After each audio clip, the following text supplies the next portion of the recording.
All right, welcome back, everybody. Thank you so much for staying with us as people are still piling in, getting ready for the epic conclusion of this tournament, Firebat versus Alchemix. We kind of mentioned again the veto process, the thought decision making.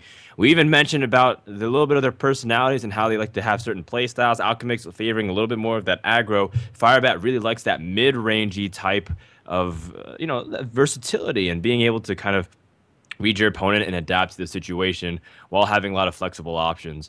So I think game number one is ready, and game number one is pretty indicative of how the series can pan out, especially with leadoff decks sniping maybe their weaker matchups and be able to grab an important win. It is the Zoo from Alchemix, which is Wow. to be expected, but at the same time, you never can be 100% positive if you're Firebat. Yeah, and this is a really good lead here from Alchemix too. I think uh, we didn't know he was playing Zoo, but he did know that. So I think in Firebat's position, it's really tough for him to make a lead other than a very safe lead. So Druid makes a lot of sense. And Alchemix is reading into that. So a lead here with Zoo this can be the strong start he needs in order to snowball this match out of control because I imagine Firebat is not, if he loses this game, he's not going to want to queue in Hunter versus this deck. That's kind of a matchup where you are very draw dependent. So he's going to have to go with Shaman. And Shaman, I think it has an advantage versus Zoo if it knows that it's Zoo, but it has to draw the right cards. So, sort of the theme for this weekend has been these very feast or famine styles where players are either very successful from the get go or they don't have the right combinations and they trail behind the entire game. Exactly. This could be a blowout victory for Zoo in terms of just the favorable matchups if Firebat is not able to deal with it effectively. He goes for a full mulligan, which, I don't know if Firebat's exactly going to get what he wants. Oh, Oh, no. That is an even jeez. heavier hand. He had Harvest Golem and Senjin. Was hoping maybe he could pick up something like Keeper of the Grove and Oh my Innervate. And Firebat gosh. is not pleased whatsoever with the quality of his hand.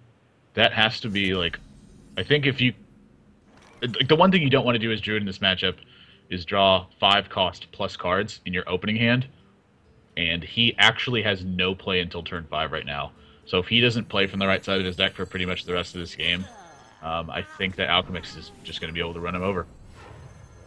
And Alchemix has that great start. Flame Imp with the Void Walker, with the ability to drop lots of minions and pretty much play whatever he wants off the top. Ooh. Firebat he does pick up the Keeper of the Grove, but still, it's a little bit of time. If you can piece it together with something like Innervate, stall for as long as you can, keep your health count high, and allow Zoo to kind of just continue to trade for board control. You have really strong minions, like Sunwalker can go really, really, it can trade for like 3-for-1 sometimes, but if you Yeah. allow him to build the board, things like Abusive Sergeant allow him to pick up easy trade value with things like Flame Imp. Yeah, this shows a lot of people I think in this matchup would have kept Harvest Golem, and at one point, that myself included, I would have ended up keeping that card. But after having a lot of experience in this matchup, you very much need to draw Keeper of the Grove. If you don't draw Keeper of the Grove, you're fighting from behind almost the entire game. And oh my gosh, look at this start.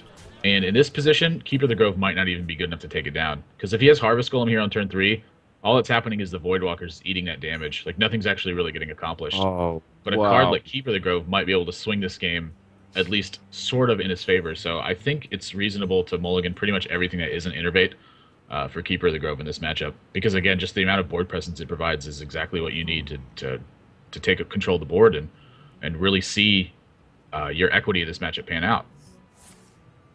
You're only Check going this to win it. out. Check this out, Admirable, real quick. Firebat, he draws Mark of the Wild. Of course, we know that it's completely dead. Alchemist kind of whiffs here with the second Soulfire. It might kind of Uh-oh. discard a really important card later on.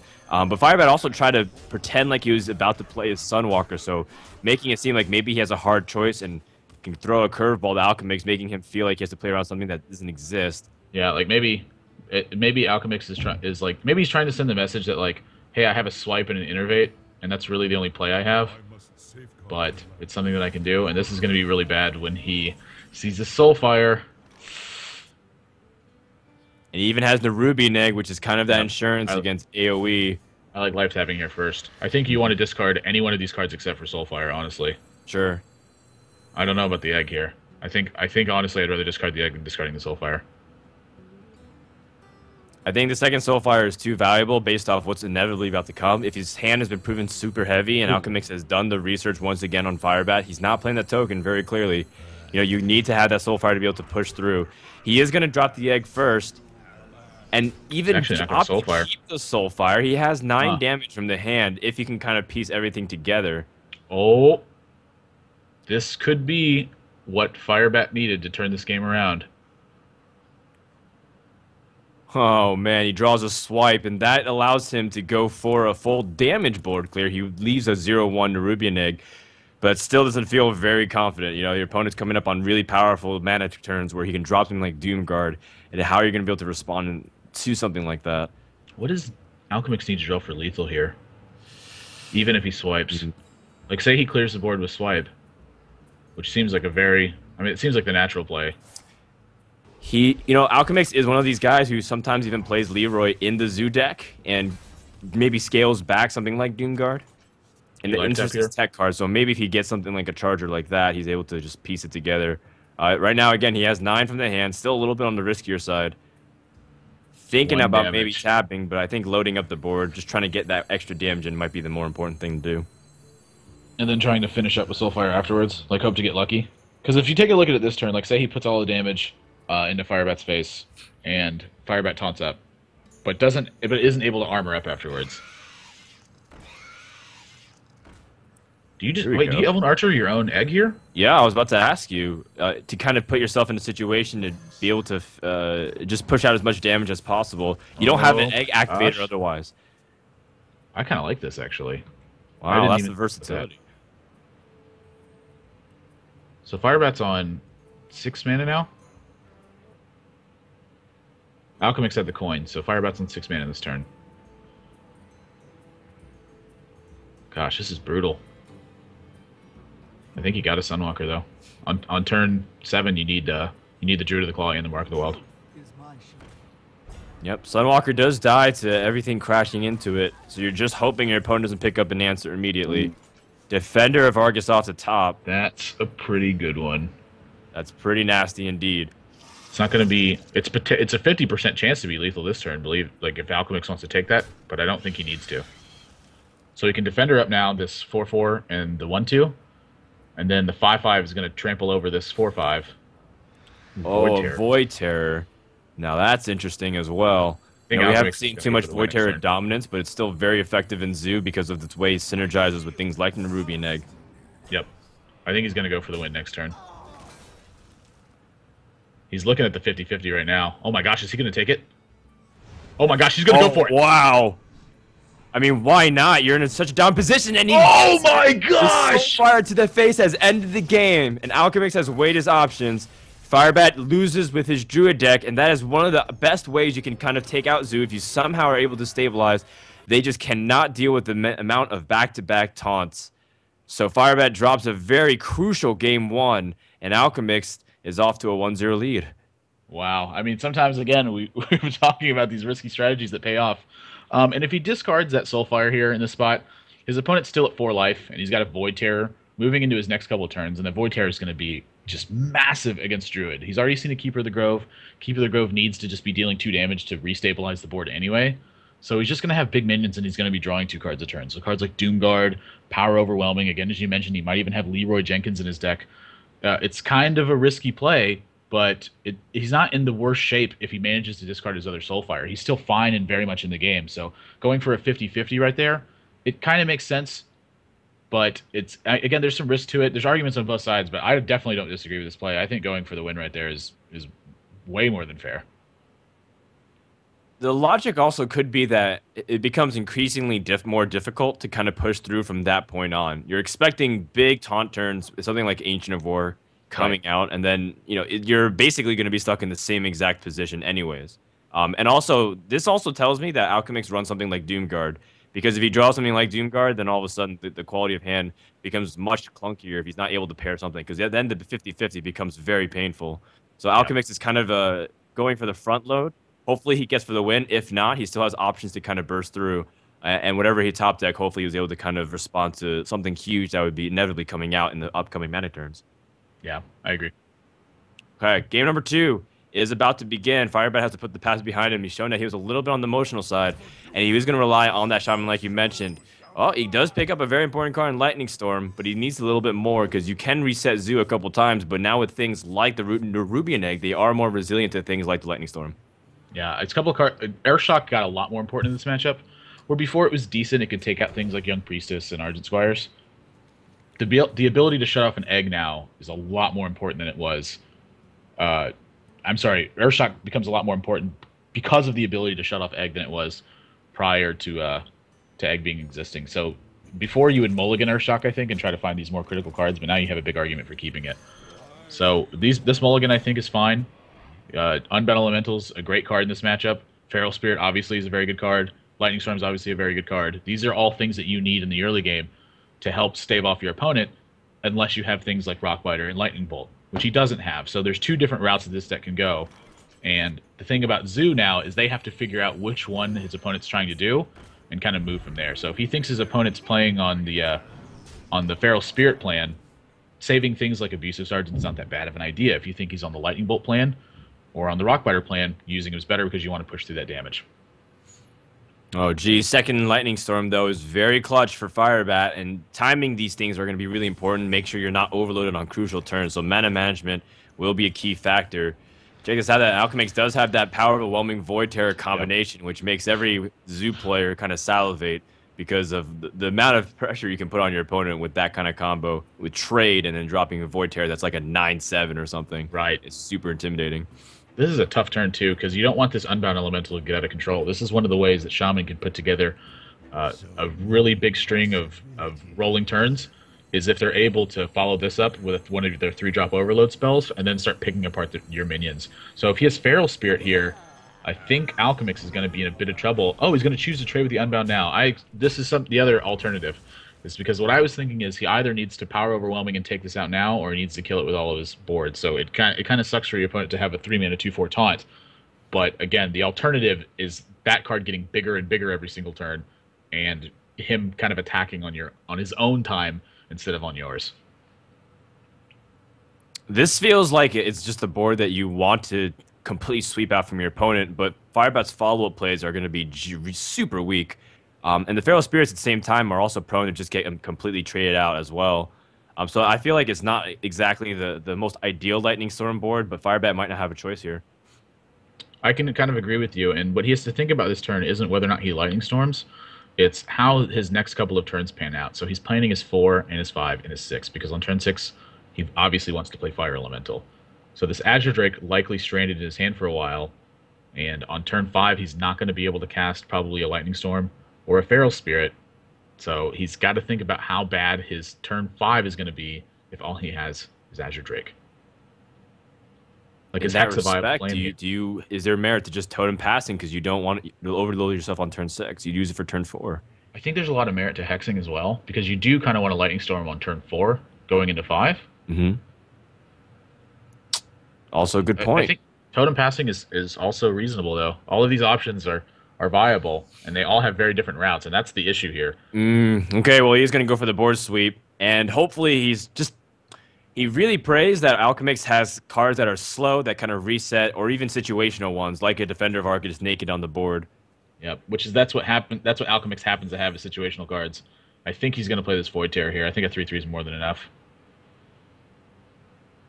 He really wants to combo with that Power Overwhelming, though. That may be blinding him to what he needs to be doing. Yeah, I am curious, like, what he wants to continue to tap for. The 3 health is not exactly the most ensured thing, too, because you feel like Shaman can respond very easily with all kinds of 3 damage spells, Rockbiter, Lightning Bolt, etc. So Alchemix might not feel very confident in that, maybe wants to push it out a little bit higher, but I kind of agree with your assessment. Your hand just only gets clunkier. Zoo, you don't want to be missing these turns on an empty board to start seizing away from Shaman. Especially not when your opponent's overloaded. Exactly. Ah, the Windlord makes an appearance. His hand's getting awfully heavy, though. Let me tell you this, if the game kind of lasts long enough for Alec here, oftentimes he can be the game breaker.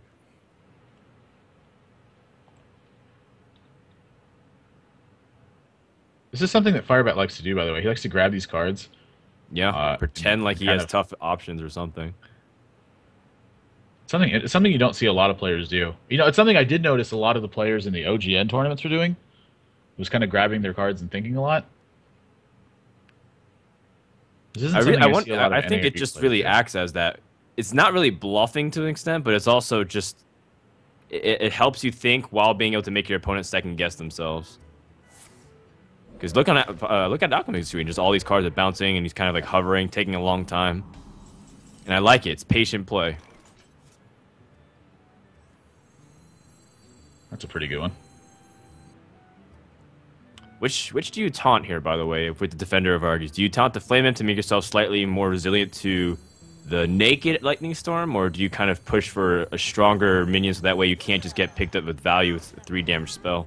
I don't want Earthshock to be that valuable against me, so I'm taunting up the Flame Imp here. And again, like you said, it makes you a little bit more resilient to another Lightning Storm. But he's already seen one from his opponent, so that may be not a worry of his. But something else to consider, too, is how Feral Spirit's going to be affecting you. Also true. Also true. If his opponent has it, that's for sure. Fireback comes up on turn 5, which is, again, a little bit awkward. That also being said, he doesn't want to be vulnerable to a very easy Rock Bite or Lightning Bolt.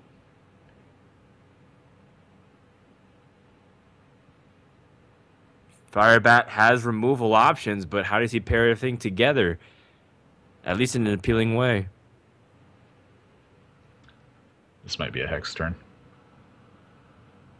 I think so, but then how sad are you when the Doom Guard comes out if that's what he's holding? Very. Maybe it's an Azure Drake turn. This is tough. Again, normally this is a spot where you're kind of happy to cast your Overload spells, but he needs to be playing this Fire Elemental next turn.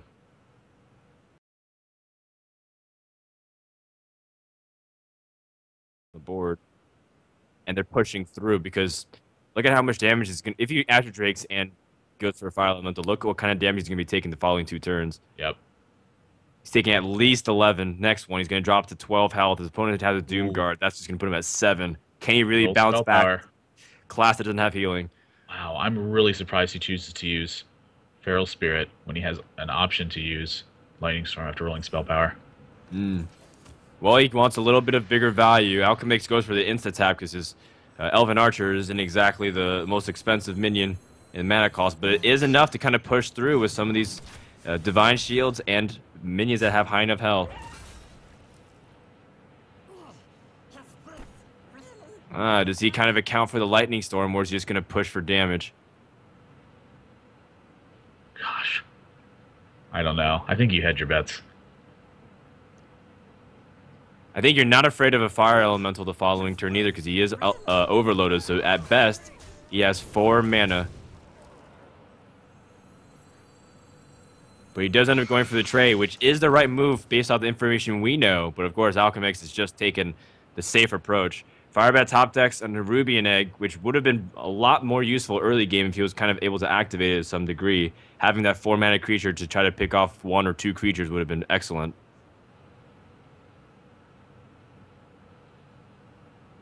He's really been holding on to this Hex the whole game. I mean, his game plan, he's obviously comfortable enough to hold it until his opponent Doom Guards. Which I'm a little bit surprised by, honestly.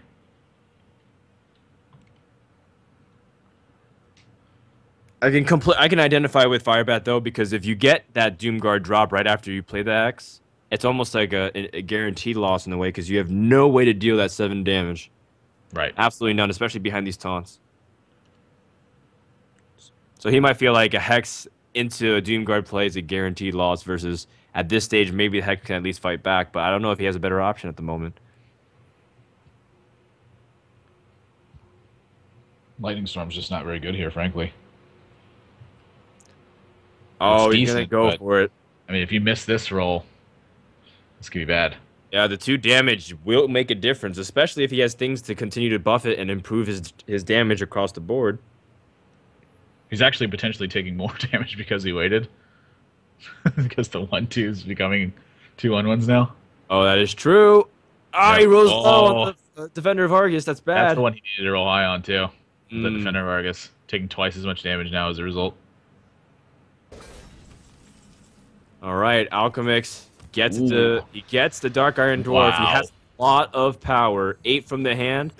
10 from the hand. So much damage. He is 1 damage off lethal. But I think you see second Lightning Storm, you don't have to rush it. Almost guaranteed whatever you top deck can continue to help push. Firebat has a low teb.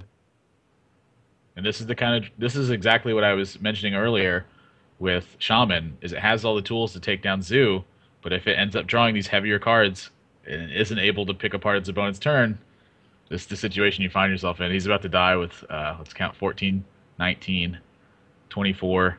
And he's got 29 mana worth of cards in his hand, and his opponent's got 1 mana worth of cards. Sick life.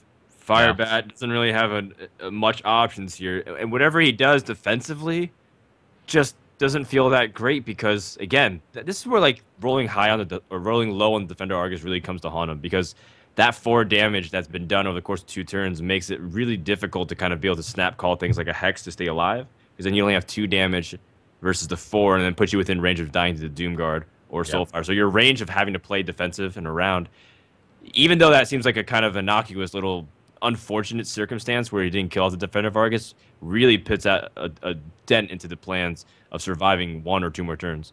Yeah. I mean, he basically just took 4 extra damage this game because Defender Argus just lives. Sure. It's like taking a Soulfire extra from your opponent. Yeah. I don't think there's anything that Firebat can do to win this game, especially given the hand of Alchemist. Okay, well, it doesn't even get her Taunt Totem. Things have not been rolling Firebat's way this game, and now Alchemist will power through because he has 8 damage right here and a Doom Guard top card. Top Just deck, in case. excuse me.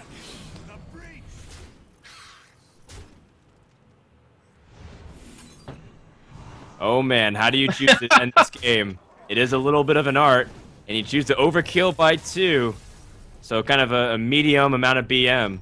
Alchemist's not really kind of overkilling it, but he's played well enough and made some solid decisions, hedging his bets, and has jumped out to a 2-0 lead. The underdog from Curse, in a way, has now all of a sudden put himself in position to be 1 game away from qualifying for China.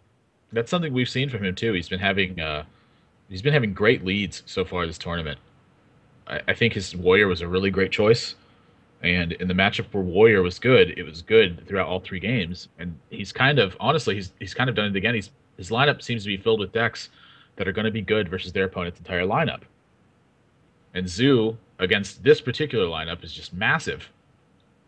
It's good versus actually all 3 of these decks. And that actually Firebat makes me really curious then, because yeah.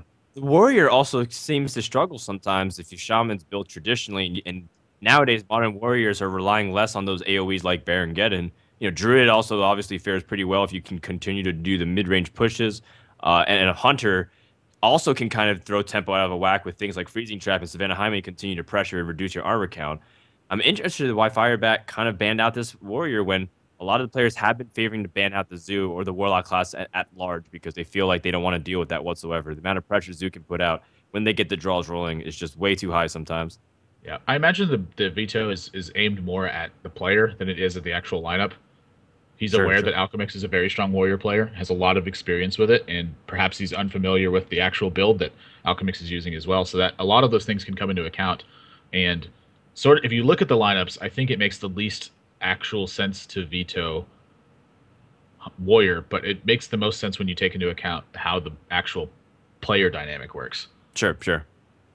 Alchemist, again, we kind of mentioned a few days ago that Warrior was his first class he hit 500 wins on. It's the class that he ladder grinds the most with. He's very familiar with it. Despite being pegged as an aggro player, people are going to be confused when kind of first tune in. Is Alchemist an aggro one-trick pony? Absolutely not. And he might not even have to rely on his control instincts because he is up 2-0 and putting Firebat on the elimination brink for the winner's bracket. When we return, game number 3 between Firebat and Alchemist. Just kidding! Mulligans are out here. I returned immediately. You guys thought it, but I faked you out. Once again, mind games. Yep. So this is a matchup that we've talked about a lot throughout the weekend, and it's one where I think that Hunter is fighting very much from behind. They're trying to use synergy-based minions to take an advantage to the mid-game, but what Zoo is all about is very efficient trades and very efficient minions.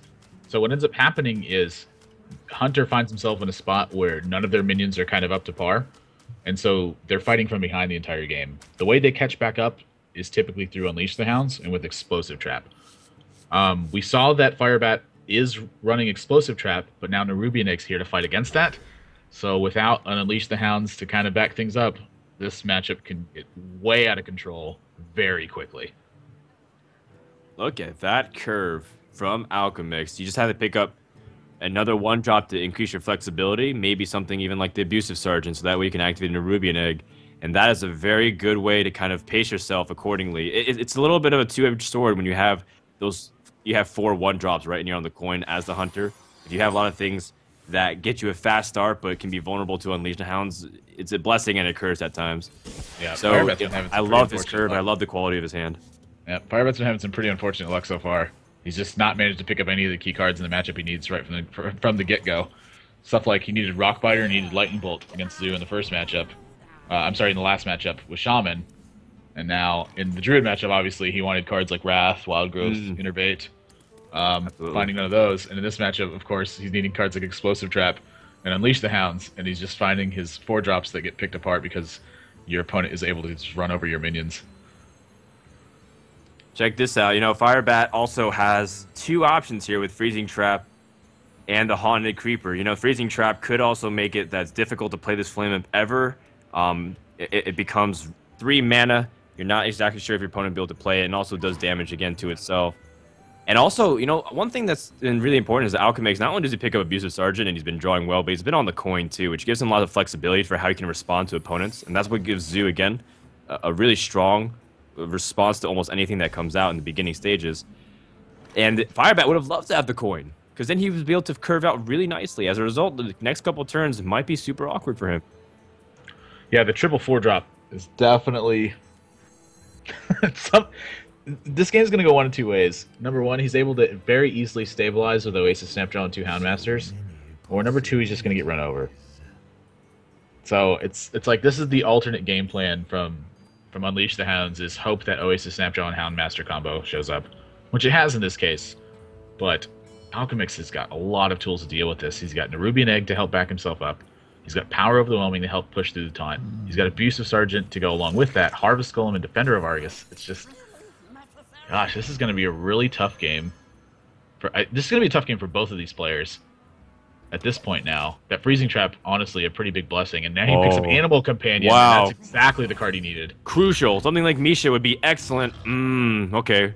That feels really bad if you're Firebat, because now all of a sudden, anything that can proc 2 damage, whether it's Dark Iron Dwarf or Abusive Sergeant, will ruin your day.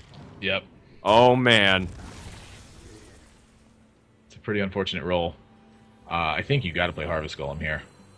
I think so. I think the Defender of Argus on the Harvest Golem and Nerubian is devastating. Interesting that he puts that Nerubian Egg in the middle. I always feel like the Harvest Golem is the one anchoring because you like to buff it, but either way, it's just going to be powerful play after powerful play.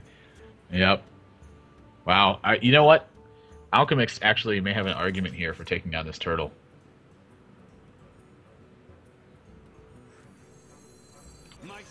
Well, maybe he doesn't feel threatened at the same time. Force your opponent to have the Houndmaster rather than playing around it too much. It's a very quick play. I think he's getting a little bit excited that he's up 2-0 because he needs. I think it feels like he just didn't think about the implication of something like Houndmaster here and how much pressure that actually might be able to apply to his board.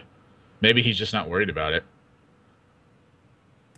But I would at least like to see him think about how the game pans out if he chooses to kill the Snapjaw. Because say his opponent's got Kill Command this next turn, and is able to take out the 5/5, and then, sure, Firebat's going to take a few more points of damage, but then what if he has another strong minion and a Houndmaster after that? How does that change the board? How does it affect things? Also, and he was able to kind of push through the initial taunts, and then all of a sudden the Oasis Snapjaw is able to dictate good trades on some of the smaller minions. Yeah, I think it's a very valid criticism, but at the same time, I think Alchemix realizes that he has ways to kind of pressure anyways. The Power Overwhelming allows him to go for good trades to follow up if he needs to. And Direwolf Alpha allows him to push through as well. I think this 9 health, as much as it's very difficult to deal with sometimes, it's not for the case of Alchemix's hand. He's got ways to kind of do extra 5 with Power Overwhelming and Direwolf. Yeah. It's not that I'm saying he should have attacked this Oasis Snapshot. It's that he should have been thinking about it. That's the difference between playing well and that's the difference between making the right play and making the wrong play. The players can make the exact same play, and one person can be wrong and one person can be right. And the difference is whether or not one player considered it and if the other player just did it. That's the major difference. It's sort of like when you think of poker plays. Like anyone can do, in theory, what professionals do at poker. The difference is professionals know exactly why they're doing it. I want you to I want you to want to make these plays, right? Those kinds Right. of arguments. Okay, okay, I got you. Alchemix draws the Dark Iron Dwarf. So again, these lots of buff ways to push through. How does he choose to do it? Power Overwhelming to take out the Oasis Snapjaw, Dark Iron Dwarf, or Direwolf Alpha to kind of push through. Pick your choice. I like that he's kind of reducing his board Yep. count as well, putting out a lot of damage while putting out high health minions. Not the easiest to unleash and respond to immediately. This is. I don't think that Firebat's going to be able to get out of this game. This board is so strong from Alchemix. 9, 10, 11. Yep. Yeah, he's just facing lethal. You can't really just play Savannah Hyman because they're going to rush past the line and end the game. You might have to just Houndmaster with as much health as possible and pray for the best. And if Alchemix draws something like Soulfire, this game could be over right here. Anything to kind of push through the taunt and use the Direwolf Alpha to end the game. Because he's got 11 right here. There's ML Juggler. MLG Juggler. Yeah. Yesterday. I heard he got signed by Optic Gaming yesterday after his performance. Move over, Nate Shot. We have a new sheriff in town.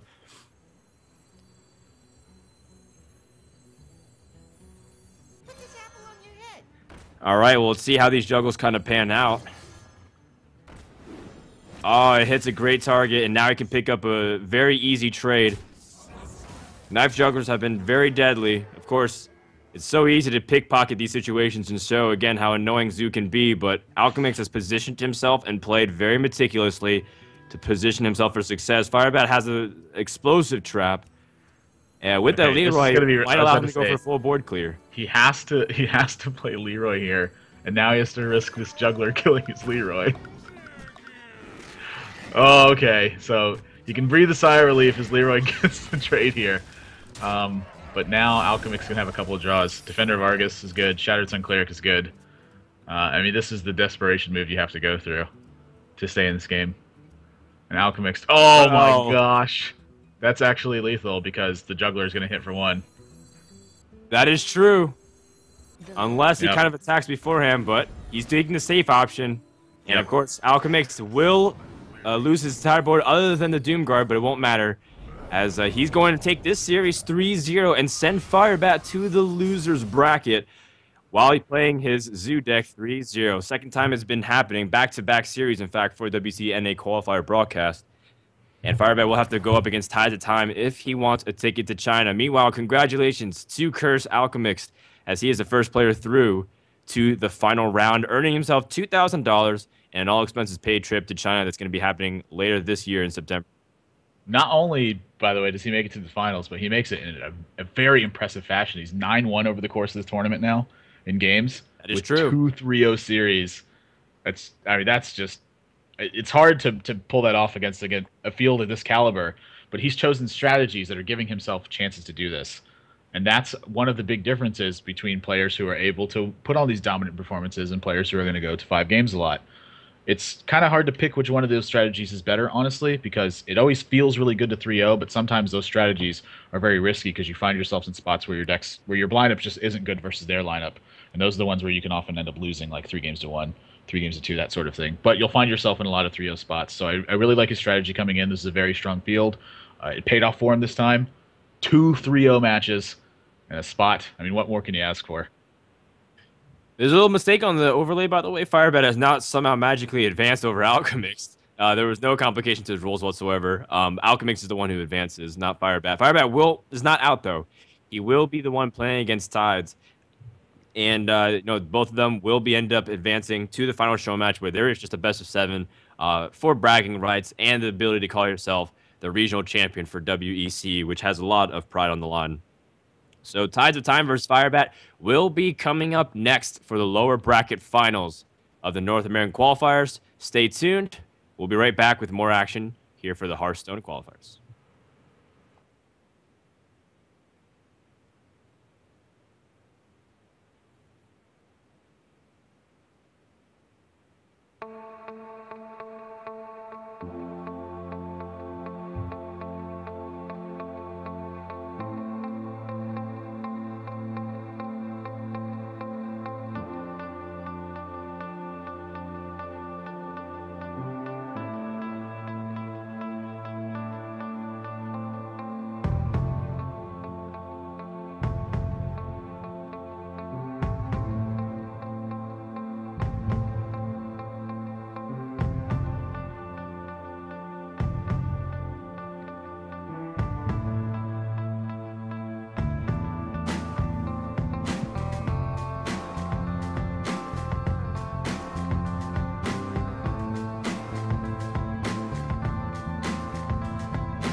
Welcome, everybody, to the North American Qualifiers Loser Bracket Finals, where this is the last person who has the ability to grab a spot to China. We have 3 matches planned for you today. One of them's already done. Alchemix has gone to the finals, and what a story that is. The player from Curse that people don't really pay attention to nearly as much as some of his former teammates like Savich and KitKats, and even current teammate Dark Wanix. All those 3 guys have shared the spotlight more often than Alchemix, but now at time maybe it's his turn in the limelight as he has advanced to the finals and is comfortably sitting with a $2,000 paycheck for his service or for his effort. Now we have Firebat versus Ties of Times coming up next, where we have already the bans and vetoes prepared for you guys. I keep calling it bans, even though we're supposed to say vetoes. That's my mistake. Firebat has chosen the Miracle Rogue, and Ties, rightfully so, has chosen the Miracle Rogue of his opponent as well. This is about as close to a mirror match as you get without it being one. The Shaman and the Warlock, again, this is the matchup I think that's most key, is that Shaman needs to find the right spells to deal with Zoo. And we know that Tides is playing Zoo. We've seen this over the weekend. And I do like that he's banned Miracle in this position. I don't really think there's any question about it. He won his risk of it yesterday. And today, I think with this match meaning so much, he's going to take a much more conservative approach than it was yesterday. He still had to go through 2 matches where he was, and now he's got to go through 1 more. So this is a bit more of a conservative approach. But this is a matchup where I suspect both these players are going to be playing very safe, and it wouldn't surprise me to see both of them lead Druid. They both want to have Hunter for their opposing Druid, and I think that Tides wants to be able to counter his opponent's Hunter with the Warlock, and I think that Firebat's looking to try to mulligan into the right cards with his Shaman versus his opponent's Hunter. So I think both these players are going to start Druid. I'd be surprised if they didn't. Another storyline that we haven't really touched much upon in the tournament, but kind of periodically brought it up when it was kind of appearing, was how hunters have kind of clawed their way back into prominence in tournament level play. When you have a ban system implemented, the hunter actually removes one of its greatest weaknesses in these rogue decks, and the consistency improves a ton. Not to mention that the early game has been bolstered by Haunted Creeper, even Web Spinner to a certain extent, as trolly as some of those games become with Silverback Patriarch and another Web Spinner off of the Web Spinner. The Hunter is able to kind of do more things. It just gives them more options early game along with tracking and flare. So all of a sudden, you see Hunters being more active, and all of a sudden you ban one of their biggest weaknesses, and you realize, well, Hunter's actually still pretty good. Sure, Unleash the Hounds still has been nerfed at 3 mana, and it's a little bit more annoying mana-wise. Hunter still has lots of tools at his disposal to perform very well in these kinds of tournaments. I think one of the things that picked it up, like you said, with like cards like Web Spinner and Haunted Creeper, is it's a very synergy-based deck. It needs minions on the board to kind of get the game rolling. So with stuff like Web Spinner and Haunted Creeper, your opponent's a little bit more reluctant to actually kill those minions, and it allows you to scale sort of into your mid-game where you're playing Animal Companion. Leok's not that bad all of a sudden, and then following up with cards like Houndmaster. It's almost exactly what the deck needed, but it really changes how the deck works. Before, you were always focusing on the mid-game power, and now you're a little bit more focused on your scaling. And yeah, Web Spinner, we've seen some crazy Web Spinners this tournament. Like one of the games, someone drew the Beast, and the other person was drawing my Exna, and I was just like, what's happening here? So always fun to see that card in play. But I think these players are ready, if I'm not mistaken. So I believe so. The Mulligans are prepared and ready to go. No more waiting. Tides versus Firebat. Druid versus Druid. Now, we do know that Firebat is playing more that taunt-heavy Druid. Things like Ancient Vorn and Sludge Belchers give a lot of grief to people trying to bust through, and Tides is playing that token Druid. So, on paper, we always thought that the taunt-heavy Druid can destroy the faster Druid because the faster Druid has to spend a lot of resources clearing through these big minions, and when you get multiple of them, it's really difficult for them to kind of burst through because they don't have lots of easy removal spells other than the Swipe and Wrath and things like that. I want to talk a little bit about the dynamic between Token Druid and a more scaling Taunt Druid, as we see that Firebat's playing here. What do you think both of these players' goals are going into this game? Like, how important is it to be fine? Wow, look at this. Firebat's considering mulliganing Innervate? That can't be right. Oh my gosh. I have never seen that happen before. I am very curious. I am stunned right now. How bad does he want other big swing cards in the matchup like Ancient of Lore, maybe even Wild Growth if he has it? Wild Growth is also super important to get early on. We know that he has Wild Growth in his deck, and that card is extremely important in this matchup. I don't know if it's more important than Innervate. Innervate's that's one of the best cards in your deck. I can't imagine you ever want. I mean, when does when does he want to draw Innervate now? Does he just not want to draw it in this matchup? To be fair, I think, well, okay, the Innervate was replaced by Black Knight, right? I think it was. I don't know what he's Was it looking replaced for. by the So Harvest Golem? So if you replace it with the Harvest Golem, then at least he gives us something to do early game. But if you replace by a Black Knight, that's also very difficult to deal with because Token Druid rarely puts things in taunt mode with Druid the Claw. right. Well, at least he's got a curve to play along. Turns 3 to 7, and he even has coin to kind of push things out earlier. But Tides is now being able to put on the pressure in response to what Firebat has started off with. Double Yeah, the Tides Panthers. did go. Panthers going to be doing some work this game.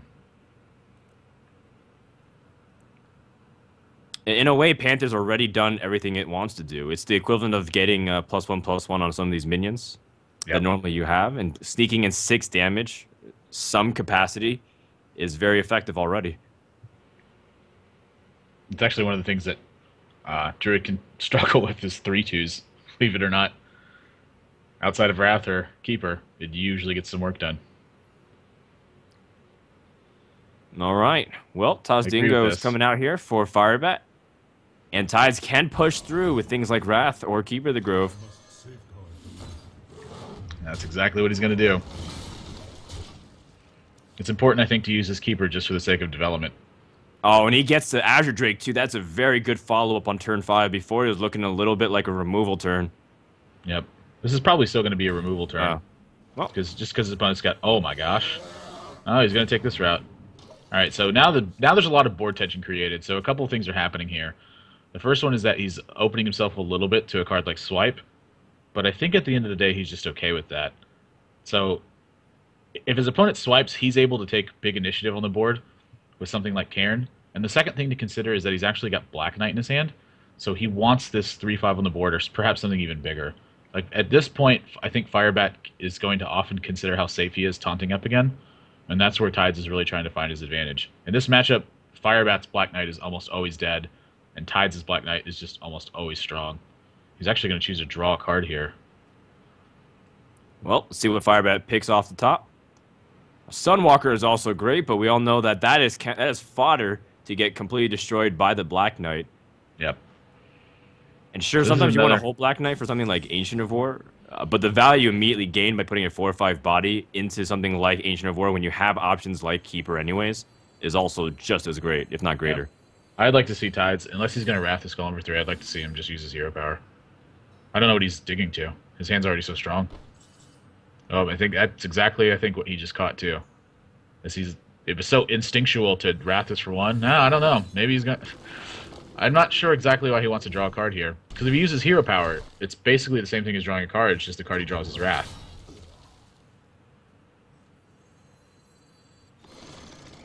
It seems a little strange to me. Here, I just would have...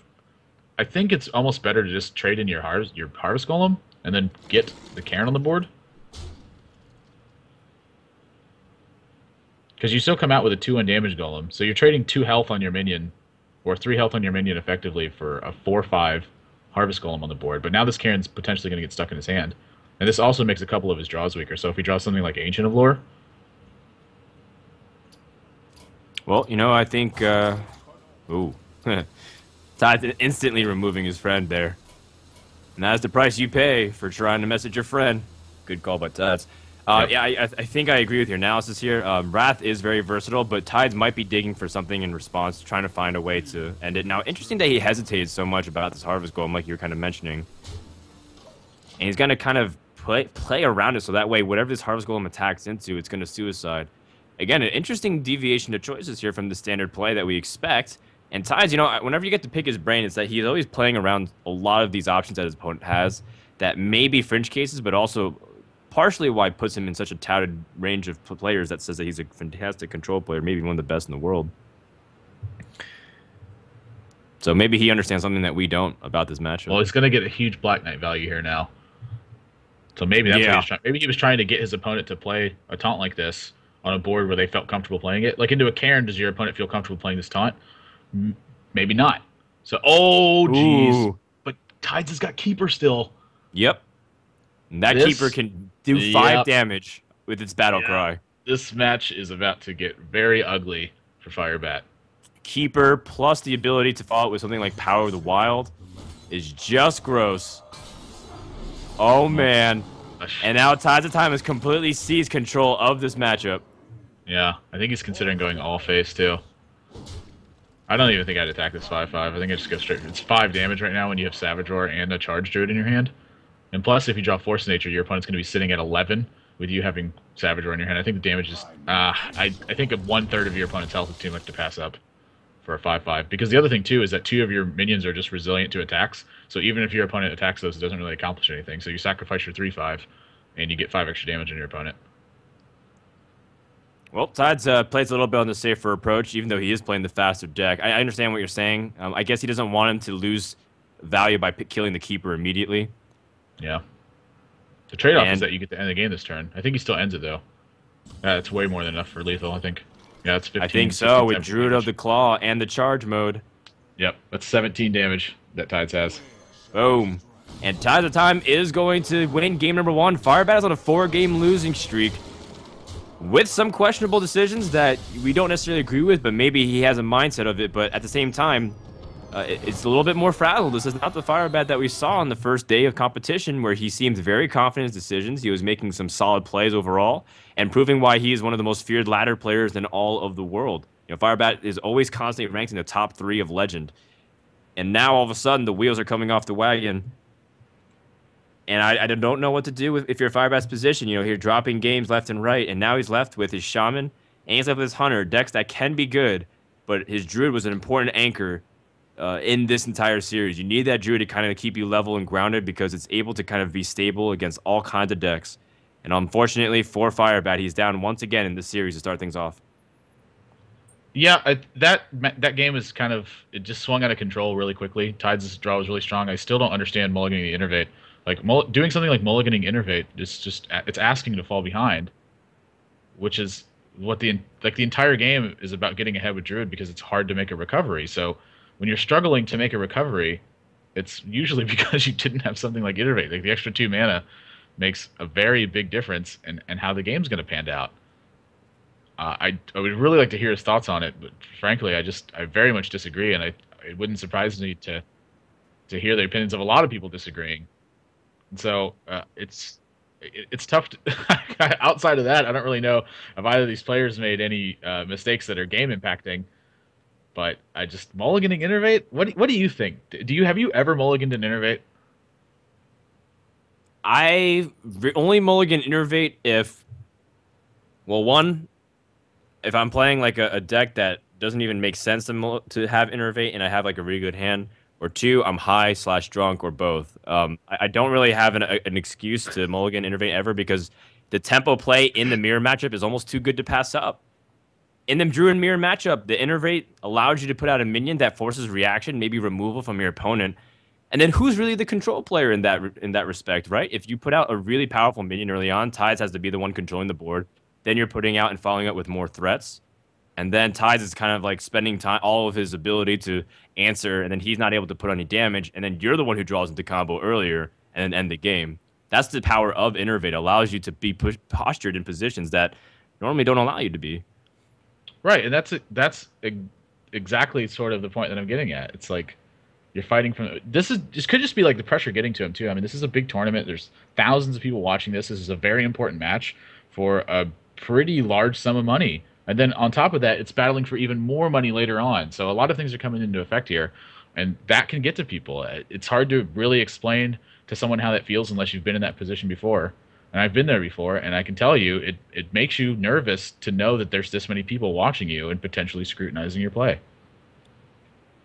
I think there's another thing to be said that Nibs kind of mentioned to me, because I've been hanging out with Nibs recently, casting Thailand qualifiers, is that when you're in these high-pressure situations that you're not used to, all of a sudden you start second-guessing yourself and start thinking a little bit too creatively outside the box.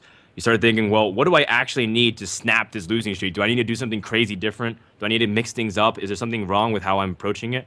And all of a sudden, you're playing inconsistent to the percentages, where all of a sudden you're trying to think way too different from what you normally are used to, and as a result, do decisions that actually aren't that great um, when you kind of take it objectively. So maybe Firebats is becoming his own enemy at this point. Regardless, the mulligans are ready for game number 2. I'm not sure if that's actually the case, but here's hoping that he's going to be able to turn around. Yeah, sometimes you just get fancy play syndrome. Don't we know? Sometimes you just gotta hex the damage golem. Sometimes you gotta do that and win the game. It was a 2-1 harvest golem. At Or least 2-1 it wasn't a harvest golem, damage excuse golem. me. And that mattered. That play won me the game. I don't care what anyone says. You guys go watch that replay. I hexed a 2-1 harvest golem on turn 3. Yeah, I did it. And so you what? won. Because of that hex, too. I don't care what anyone says. Hey, This man, is a decent opening hand here from Firebat, though. He's got Freezing Trap to fend off against potentially a big Innervate play. But against Token Druid, it loses a little bit of value. They have cards like Ardent Squire and, again, Haunted Creeper.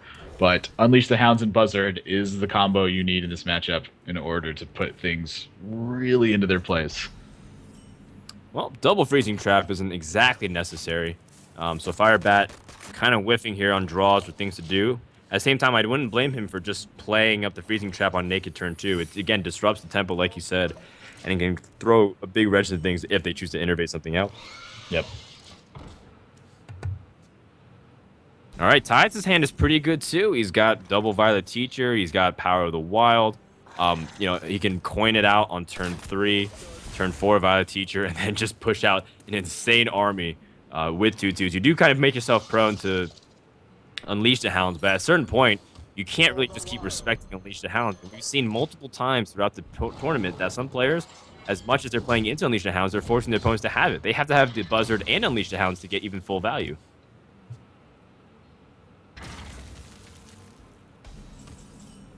Curious what he wants to draw. What do you want to draw here if you're Firebat? Like, is Oasis Snapdraw? Is Oasis Snapdraw actually your best turn 4 card here? Like, do you really want? That's so weird to me. It's a legitimate card threat. Gosh, it is. Like here, I literally think that Oasis Snapjaw was the best card he could have drawn right there.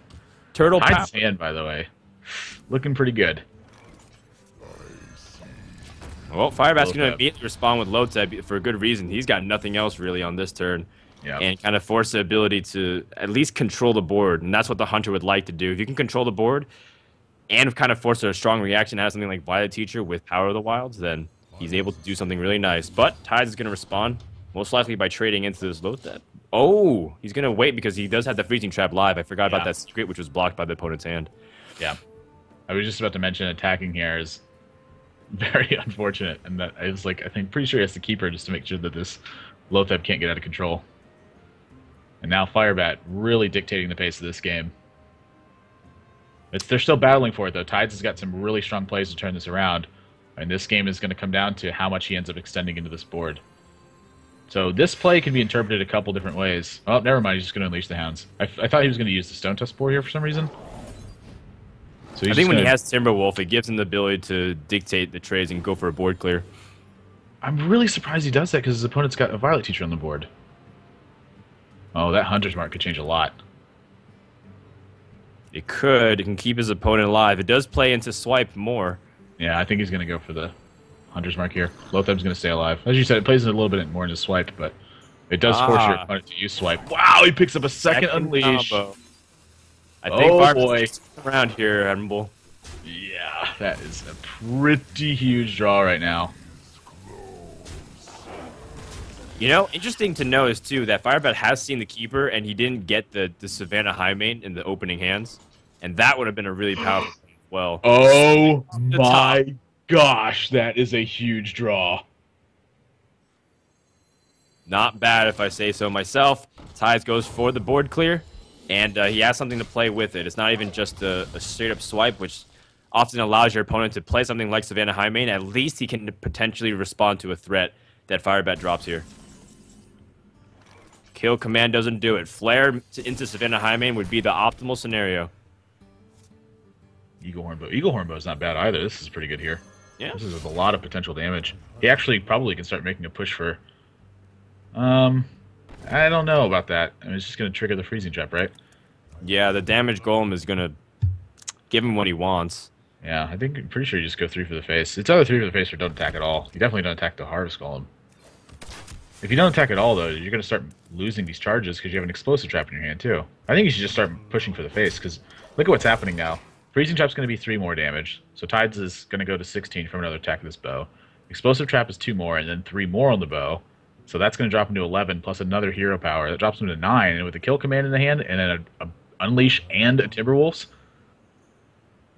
you have a lot of damage that's going to your opponent's face. It's a floating card bug. Yeah. Did Tides DC here? Is that what that floating card means? Huh. No, well, he's still active on the webcam. Yeah, so maybe that's a really client issue. Yeah, actually, the truth, the mana crystals hasn't restored. Oh man. Uh-oh. Okay, so Tides is good. Yeah, Tides is gonna have to reconnect. So he's gonna be reconnecting in just a moment here. There's a little bit of a game client error, so he's reloading his client. We're gonna be getting right back into it. Okay. Yeah, we're getting word that Tides did not drop from the game. He just reconnects. And again, keeping in mind, guys, this is a few minutes delay here, so that way we can get the players to be able to queue up accordingly. Sometimes streams get off sync. One player's stream is way ahead of the other ones. So all of a sudden, he's facing a Mage Secret. And the terms of battle have been completely swapped. Oh, he's going to have to act kind of quickly here, but thankfully his turn is a little bit easier. I think you're supposed to heal with this golem, too. I'm sorry, with his ancient as well. Oh, he gets his freezing trap and decides to change his play.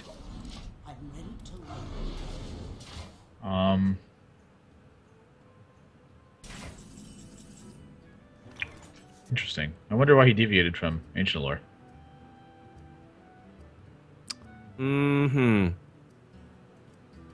Well, let's see. He has Force of Nature, and he thinks that maybe he has to start putting out damage. He did say a natural mistake. I wonder if that was only because he took a long time and he DC'd, or he actually thinks he legitimately made a mistake.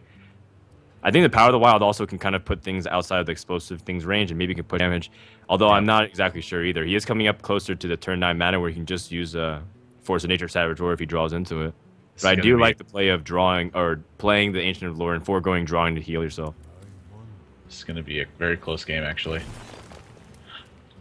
Savannah Highmane. Ooh, that might make it not so close.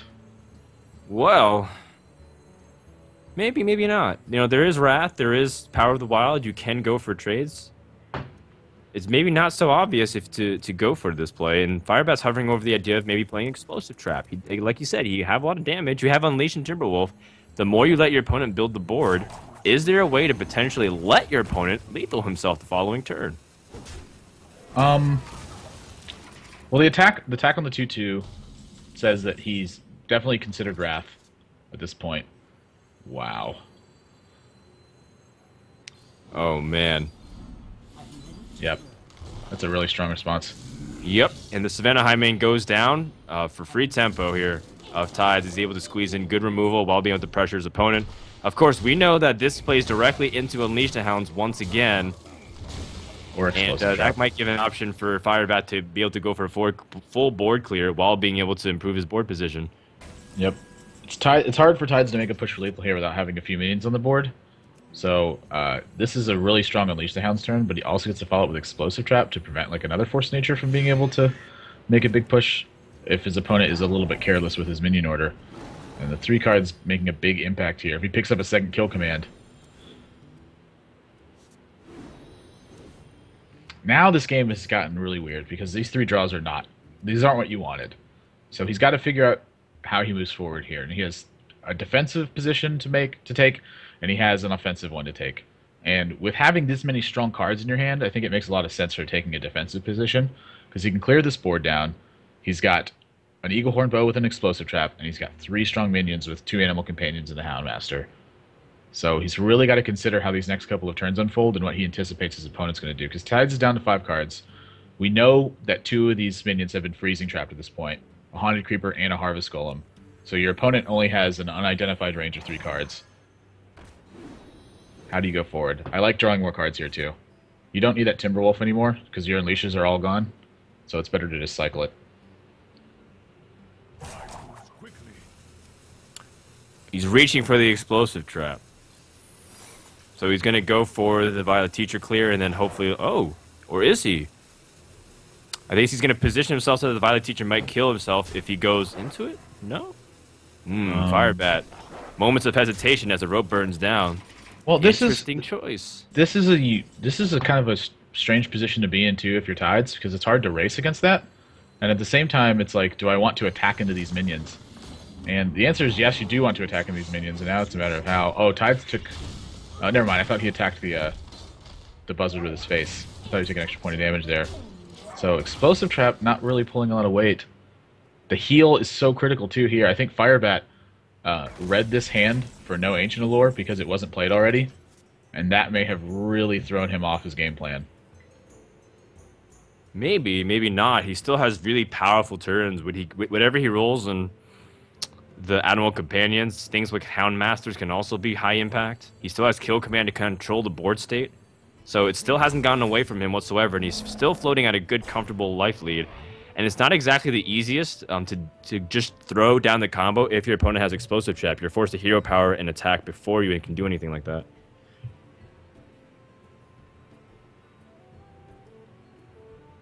Misha. Yeah, this is a tough position to go for. Like, how do you sequence your cards? Like, what's priority? Like, what kind of value are you trying to get? And then at this point, are you just trying to choke your opponent out of the game, or are you trying to actually make a push and force your opponent into making inefficient decisions? There are two chains of thought. One is to control the board state, whittle your opponent down with hero power, and then just kind of continue to play medium threats and continue to bolster your ranks. With things like Houndmaster, I think you can control the board a lot, unless Tides draws into something like Black Knight. But he's going to play the Houndmaster now immediately, rather than wait for something like Oasis Snapjaw. Okay. Tides picks up a Black Knight. Whoa. Wow. That might have been exactly things. What he needed. Any kind of removal for the board state would have been very nice to have. Tides does draw one of the premium ways while putting out an Intimidating Minion. He already saw a Buzzard Unleash twice over, so he's not afraid of building the board whatsoever. Do you attack here? I mean, you have to know it's Explosive Trap at this point.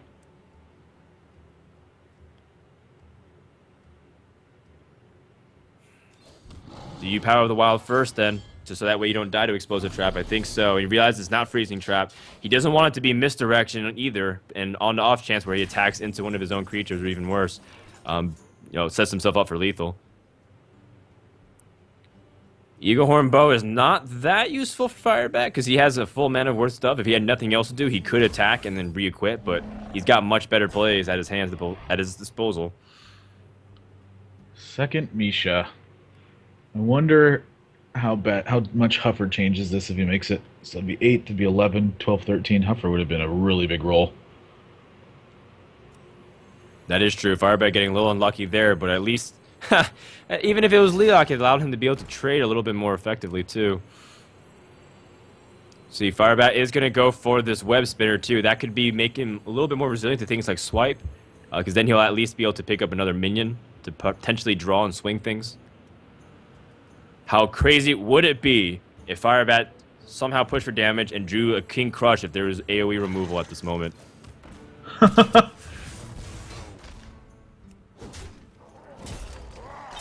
I think this makes sense. You're not really saving for charges anymore with your weapon. You have Eagle Horn Bow, 2 charges to go. Yep. Tides could pick up something big like a Swipe here.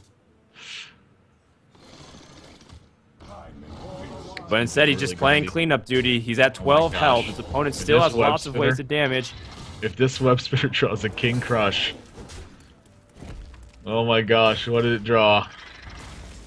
Oh, a Silverback Patriarch. Whoa, wait! Whoa, Leroy! That's lethal. That's enough to end the game right here. Leroy Jenkins is a huge draw. And that's going to be game 2. That's game 2 over to Firebat now. He ties the series up. And Tides has got a pretty easy choice here, though. I think if you take a look at his lineup, he's got the Zoo deck that he 3-0'd with yesterday. I'd be very surprised if he didn't queue it into this Hunter deck because that is a favorable matchup. It wasn't King Crush, but at least he got the charger he needed to end the game and the damage necessary to pull himself out of this mini slump, as Firebat was on kind of a downward spiral, 4 game losses in a row. But he has evened up the series and has now kind of turned the corner and potentially can swing it back in his favor. When we come back, the continuation of Tides of Time versus Firebat for the WEC North American Qualifier. Stay tuned.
Welcome back, everybody, to the WEC North American Qualifiers Losers Bracket Finals, where the last spot will be taken by either Tides of Time or Firebat. Game number 3 is a brand new series. It's now best of 3, where the Druids have been removed, essentially, but Firebat now is known to be picking the Hunter, so that may allow Tides to pick a favorable matchup with his Zoo deck. Now, granted, Tides of Time has had love-hate, hot-cold relationship with Zoo this tournament. Where it's won him a really easy series against a top player like Strifegro, but it's also cost him a series earlier this tournament as well with not being able to pull its weight. So perhaps Tides, maybe even he can pick a strong matchup, but will it mean that he gets a favorable game and ends up taking the series lead? We're about to find out. Yeah, there's always those chances that you just draw like 3-drop, 3-drop, 4-drop, and then never end up doing anything for the first couple of turns and get blown out of the water. But I think a lot more of the pressure is put on Firebat in terms of where card draws are concerned. He's going to need to find Explosive Trap and Unleash the Hounds to really try to turn this game around. If he doesn't find those, it can spell a lot of trouble for him if Tides gets a strong draw. And if Tides gets a strong draw and he finds Unleash an Explosive Trap, it still can go in Zoo's favor because it's just how resilient it is. So Nerubian Egg can really throw off your Explosive Trap draws, and cards like Defender of Argus can really pick apart the right Unleash turns, especially because Unleash has been increased by 1 mana, so that 1 extra delay in the turn makes all the difference in the world. Definitely. So I think he's going to lead with Zoo here. I can't imagine he's going to play Hunter, and I would give a pretty significant advantage to Tides. All right. Well, Tides is ready to go, so game number 3 will begin. And we'll see the opening hands of both players. Tides is going to... Oh, no. Hold that thought. Tides is going with his Hunter and using it to kind of anchor for the rest of this series. Going to use Zoo to anchor for the rest of this series. And you know what? I mean, not the worst pick, because at best it seems like it's even for the Hunter Mirror. It really, again, kind of dictates a draw. Sure, you're not on the coin, but you're probably going to hit the Savannah Hymen a little bit earlier if you're able to control the board better. I'm really intrigued that he chose to go with Hunter here. As you said, it's an even matchup because it's basically a mirror match. But was Tides running bow or traps? I don't actually remember if those are in his deck or not. It doesn't come off. It doesn't ring a bell directly. Yeah, but I want to say yes. If he's not playing bow or traps, or rather if he's not dedicated very heavily to bow and traps, I think he does get a little bit of an advantage because he has his extra minions to go with it. Tides draws a Starving Buzzard. That can be a big difference. That could be all the difference in the world. The card advantage can sometimes just blow out the game too, because you have better answers to your opponents. And I think you can use this the Stone Tusk board to kind of call the gamble He's really hoping it's not explosive trap in some way, but he can kind of force the freezing trap to trigger on the Stone Tusk boar. Wow. He draws a flare too. Do you just wait now? Is there any consideration of just waiting because you drew flare? I'm not exactly sure. I'm liking Tide's position right now though, especially when he draws flare. And his opponent has double traps to follow this up as well, so he's able to gain some tempo and card advantage. That's just the power of Flare in the mirror matchup. Yep. Ooh, that's a big one. And I don't know if you attack this Haunted Creeper or not. I think you just go for face. So interesting. The Haunted Creeper like increases your opponent's board power. You just don't want to attack into it and give your opponent more options. Weird. What a strange card. It's very rare that killing a card makes it stronger. Certainly. This Animal Companion, if he chose to play it, which I don't know if he is because he's hovering over Houndmaster, but if that Animal Companion, that is also a very dangerous game to play. Yep. I think this is a really strong position for Tides here because now it's like both of these players are kind of reluctant to attack for a moment. Like, does Firebat really want to attack his Misha into this Haunted Creeper? He's gonna kill his own Misha basically if he does that, unless he wants to use a Stone Tusk board to prevent that from happening. Which it looks like it's what he's gonna do. Oh no, he's just gonna play a waste of Snapshot. So he's accepting the fact that his Misha is just gonna die, which is, it sucks. But what can you do about it? I guess you could just not attack, but I think not attacking is there's a lot of consequences to not attacking. Like the 4/3 is just gonna crash into it afterwards. You do want to take care of the beast. Beast synergy is actually really important. Yep. And his hand is looking really lackluster. He needs to find an Eagle Horn Bow or something else that can really give him a big advantage, but I don't know how many cards outside of Savannah Highmane where Eagle Horn Bow can really give him a big advantage right now. And going into turn 5, he'd rather draw the bow than draw Savannah Highmane. Scavenging Hyena, second Stone Tusk boar, second Flare. He is playing 2 flares. I think 2 copies of Flare is actually fine, because one of the things in this deck you want to do is just dig to the right cards. So it just helps thin your deck out. And then when it gets value, it gets a lot of value. And in a tournament scenario, your opponents are forced to play with a lot of classes, so Freeze Mage isn't an unreasonable option. Flare just breaks up in that matchup. It's so hard to lose if you have 2 copies of Flare. So a lot of that coming into account. Now, as for the choice, Scavenging Hyena, Stone Tusk boar. There is a lot of validity to picking up Stone Tusk boar if it fits the mana curve and you're able to utilize it very well. And we saw it has versatile uses, not only for removal, but even proccing traps. Yeah, I think that taking the Scavenging Hyena here is fine. In fact, I even think it's kind of an easy choice. But something to note is that when you're tracking like this, if you select a card too fast, it lets your opponent know that it was an easy choice. And sort of what we've been seeing from Firebat, it's kind of good to give your opponent the illusion that you have tough choices. It's not necessarily that it's tough for. I'm pretty sure you're supposed to go for the Scavenging Hyena here. It's not that you don't want your opponent to. I kind of lost my train of thought here. When you take your time with these decisions, it takes away the ability for your opponent to read what your cards are. And so when you've taken that ability away, a lot of times they stop doing it, unless it's based in actual finite plays. It takes away the aspect of physical reads. Like, think about if he just takes the card instantaneously, his opponent knows he got a good card, and then his other 2 cards were an easy choice for him. So, based on how the game state's been rolling, he can deduce that logic and figure out what cards were possibly discarded and what card he took. Sure. Makes sense. There are useless cards in this matchup. Flare is not one of them, and neither is Lotheb, as his opponents are basically relegated to playing only 1 card. Angry Chicken has been given to Firebat. But you know what? He's been made up for it. I guess he has Savannah Highmane, so at least he has something to do. But wowee, that was definitely not the card that Firebat was looking for. I knew this was going to happen eventually. Oh, I knew man. I was going to get one it did, but gosh, it looks really bad to see an angry chicken in your hand. I'm not so sure. Savannah Highmane is that's one of the most intimidating boards to go with. You just almost instantly dies no matter what he does. And worse yet, your opponent can follow up with his own Savannah Highmane. How much damage does he have right now? Good lord. A lot. It looks like to me like it's 13, 14, 15, 16. If he wants to inefficiently use cards, he can make it to 17 or 18. All right, by the way, in defense of the Angry Chicken, the web spinner is a 1/1 anyways, so it just kind of replaces itself and gives you another way to draw off of Unleash the Hounds. That's true. As well as an enable kill command. And you can get Houndmaster, so boom. I want to see a Houndmaster and Angry Chicken. And I want to see it hit 8 power.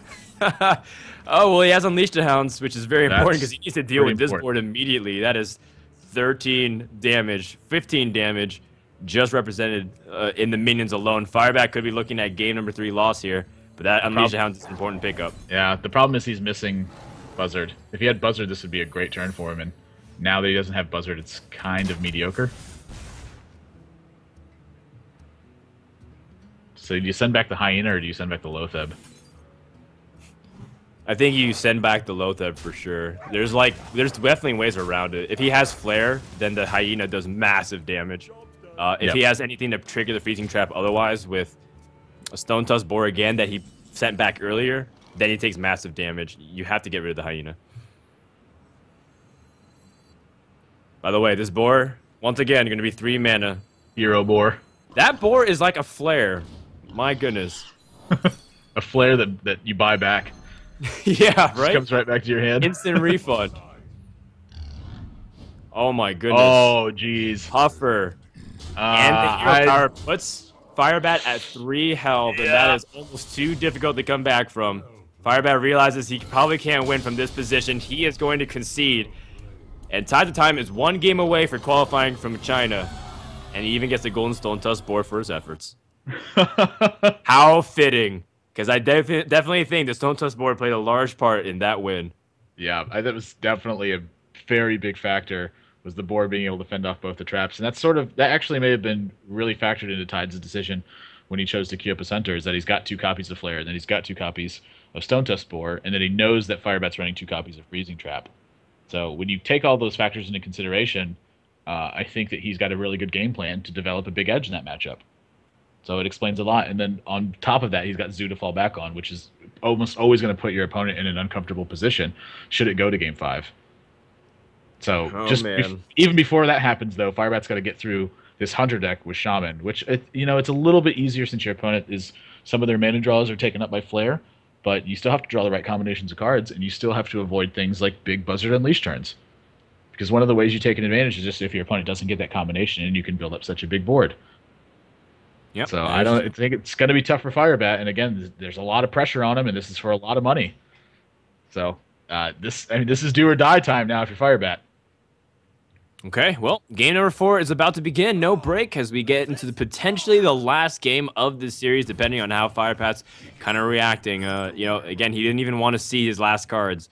He didn't even want to play his Angry Chicken on the board, which is a little bit shame. He just benched it. And now he's going to Shaman to see if he can kind of pull out of this deficit, which is going to be very tough. Not undoable. Actually seems tough. like a really interesting choice in this deck. It's kind of a tough choice, I think, if you in the Shaman's 5-drop slot, because you really like the spell power that Azure Drake gives you, and you really like the card draw as well. But Sludge Belcher is just a statistically efficient card. Yeah, it gives you lots of answers, and Hunter kind of has to go through it multiple times over if they use something like Unleash, which you are mindful of. Unleash is one of those almost guaranteed keeps on your opponent's end, at least for the Hunter. Yep. Ooh, Web Spinner. Things get started early. Nice, nice. I'm expecting big things this game. And how tilting is that if your opponent gets ridiculous web spinners? In fact, I don't know if Firebat can ever deduce that his opponent got the Starving Buzzard off of the web spinner, because it's not that obvious. It's really not.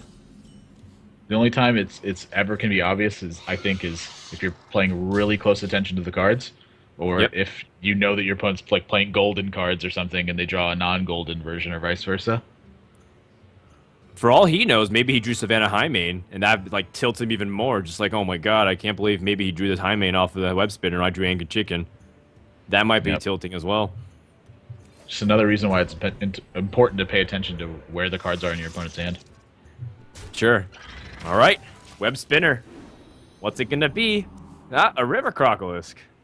Not Okay. too shabby. That's something. Well, second web spirit as well. Ooh. Whoa.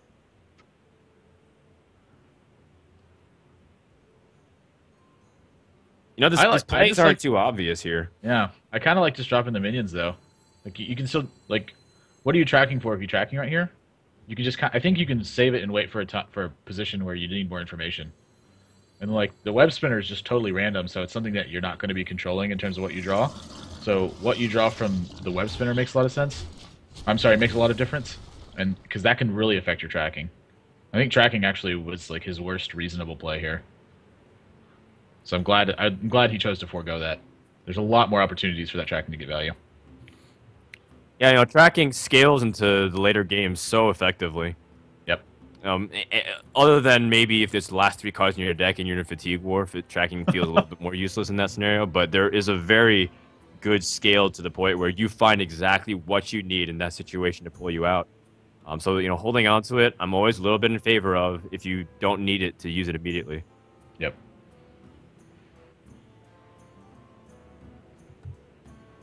Now, Firebat, on the other hand, he picks up an Unbound Elemental, so he has things to do.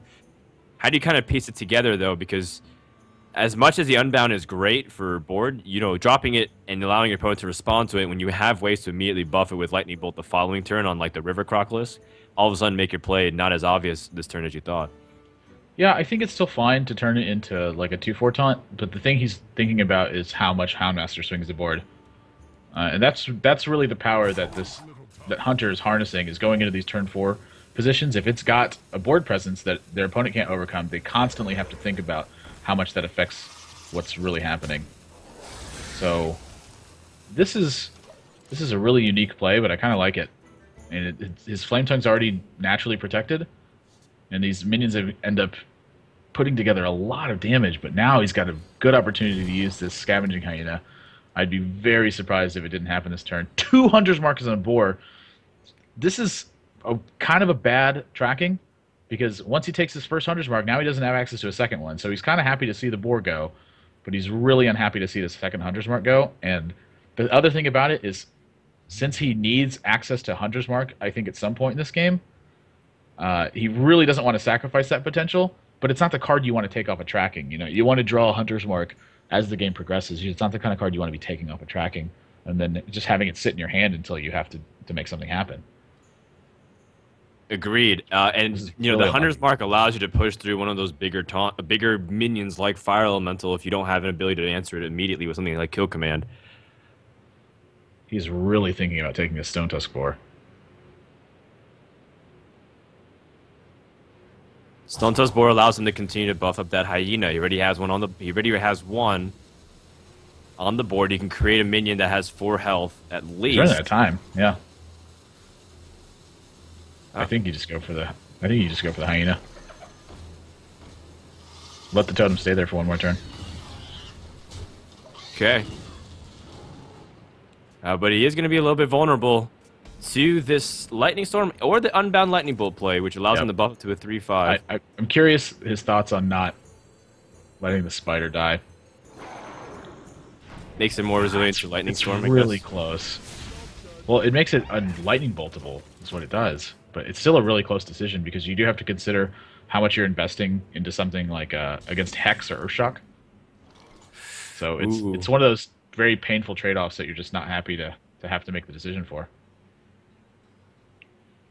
I don't think there's really much question about this. You got to kill this Unbound Elemental. It's a matter of whether you're going to use... Yeah, it's whether you use the Hunter's Mark or the Kill Command. Well, Kill Command it is. And Tides is going to slow play. I mean, if he draws on something, Unleash the Hound, he is back in this game, but he is running out of resources. Meanwhile, Firebat, he has good answers. He's got good answers to things. He's got second Flame Tongue Totem, but it's going to wait a turn or two before he starts hitting some of these power turns. Fire Elemental almost certain to come out next turn. Yep. This totem roll is pretty important. If this is a taunt totem, that would sting. I don't think the other totems are really that relevant. The taunt totem one really changes how this game pans out, though. Yeah, the 1/1 actually might end up biting him in the butt. It gives him something to go into with the web spinner, maybe Wow. draw something effectively. Defender of Argus. Really? Really? I Okay. am very surprised. Is he just really wants a 2/3 minion that bad? What is Tide's gonna draw? Scavenging Hyena. Not very And he does have a spectacular right now. Timberwolf, so Tides can Yep. start going to chaining the draws, and I think he's not really Yep. left with a choice. Especially when he can get immediate value off this Hyena. Yeah. His hand is so Draws his poor. low tab. He has to start drawing into some business. All right, and he draws a flare. I think that's the rest of his mana as well. He goes into Ooh, a second buzzard, so buzzard. that's nice insurance too. If he finds Unleash now, it's gonna be really good. But Firebat's got a strong turn. Yep. I mean, that's why we're saying Fire Elemental is tempting, but you know, when you have the situation, win in Rome.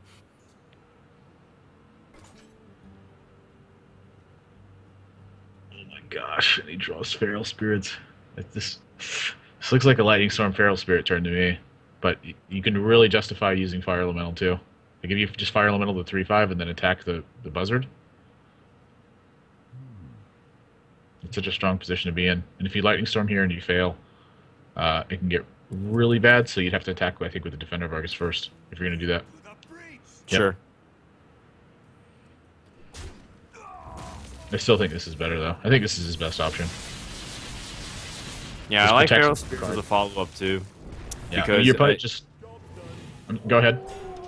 No, I was saying I like Feral Spirits because the overload's going to continue on, and you have it out now versus you're not going to play Fire Elemental the following turn, and it gets more difficult to kind of squeeze it in. So Right. I like the density of it right now. It's also important to not play the Fire Elemental after your opponent's just drawn like 4 cards in a row, because they're so much more likely to have a card like Hunter's Mark after that. Sure, sure. How likely is it that Tides draws something like Unleash the Hounds to climb back in this game? Well, that's definitely what he's gonna need. I think he's just gotta, yeah, he's just gonna rip it. Well, Timberwolf Whoa, keeps it one more alive. draw. Oh man! Oh, he hits it! My Oh gosh! no! Firebat is devastated. He throws his arm up in a rage because, for good reason, his opponent hit the exact cards he needs. Not to mention, he got the Timberwolf to slide in as well and give effective trades. Wow, that is very devastating if you're Firebat. And Tides already saw a Lightning Storm, so he's already kind of I just don't think he used playing Hunter's around, Mark not here. even playing around it. Well, I don't think that you're supposed to Hunter's Mark there. Like, what importance is the Flame Tongue Totem? And then, like, you just threw a Hunter's Mark away for 1 point of damage? Oh man. And yeah, a little bit hasty of a use. I'm not sure it's going to end up mattering because his hand is really strong right now. And Firebat is staring down a brutal board. My goodness. Well, Alec here is his best shot of not taking game-ending damage in the next couple turns. Like, Fire That is- Elemental just does not deal with the board enough. Do you Yep. trust your RNG enough to answer with a top deck Lightning Storm after an Azure That, Drake? I mean, that might be your only option. Because if you take a look at what's happening, if he uses Alakir is going to pick off 2 of these minions and then die to the rest of them. So you can do something like attack the Lotheb and then attack the Buzzard. Now, I think this is his best chance to win, honestly. This isn't like Oh a my huge, God. This isn't a big board impacting game, but he's got to draw. I think he's just got to draw Lightning Storm or he's going to lose. He's still got plenty of cards in his deck. I don't know how many are remaining, but I do know that the odds are kind of low. Firebat could go with a safe play, and he does. He goes for the Alakir. And this is, again, his tournament life on the line. He doesn't like doing this. By all means, the game will still continue on for a couple of turns. But when you use one of your most potent cards here in a defensive manner like this and not really picking up insane value, Yep. you got to be feeling pretty helpless. So he's stuck with 2 Fire Elementals in his hand, basically, for the rest of this game. Oh my gosh, and it's Savannah Highmane. All right, Tides rolls a Misha as well. So his board is looking pretty strong. I think Firebat that's- needs like a Hex right here. And even then, Hex gets a buff from the Timberwolf. he needs a lot of things right now. Well, I think he needs Aspirin first, so somebody gets some to him immediately. Stat. This game's done like dinner. He needs a miracle to get out of this. So many. He's got to draw so many cards in a row.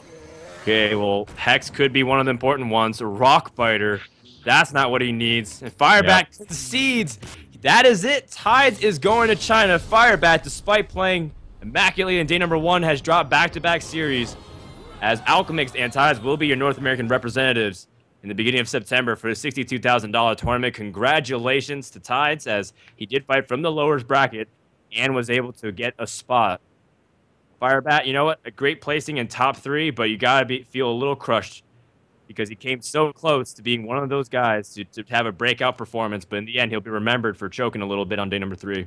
Yeah, I think honestly, there's a lot of plays that he made that are very questionable coming into it. He's played a lot more conservative than I think I'm used to seeing him play rather.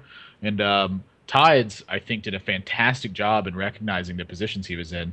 When he needed to get lucky, he understood that he needed to get lucky, so he put himself in a position to do that, where a lot of players instead just played defensively. And that's part of the difference between seeing a player like Tides, who's a professional player, and someone who is just good and kind of wins a lot, is that every single percentage point matters. So if the only way he can win is by getting really lucky, that's the line he's got to take. He's got to play as though he'll get lucky. So that way when he does, he wins the game, and when he doesn't, he loses like he would have lost anyway. So in that last game, he had to chain those draws into something big, and that's exactly what he did. So no doubt that Tides gets lucky in this last game, but I think a lot of people wouldn't have made those same decisions and would have ended up losing that game instead. Let's take a look at the brackets once more. Well said, Admirable, as it's a good post-mortem on the entire series. Firebat, once again, overall, his tournament performance, you have to kind of be happy with how things are. In the grand scheme of things, that he put his name on the map, but again, falling that close to the finish line definitely leaves a sting. Now, we do have one more show match for you guys, Alchemix versus Tides, where the winner gets to call themselves the champion of the tournament. But the most important things have been done. The homework has been decided, where we have the 2 players, Alchemix and Tides, a player from Curse, a player from Temple Storm. We're going to take a break, and when we come back, the final show match, best of 7 between Tides versus Alchemix. Be right back.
Welcome back, everybody, to the World Esports Championship Hearthstone North American Qualifiers. We have our two finalists for North America.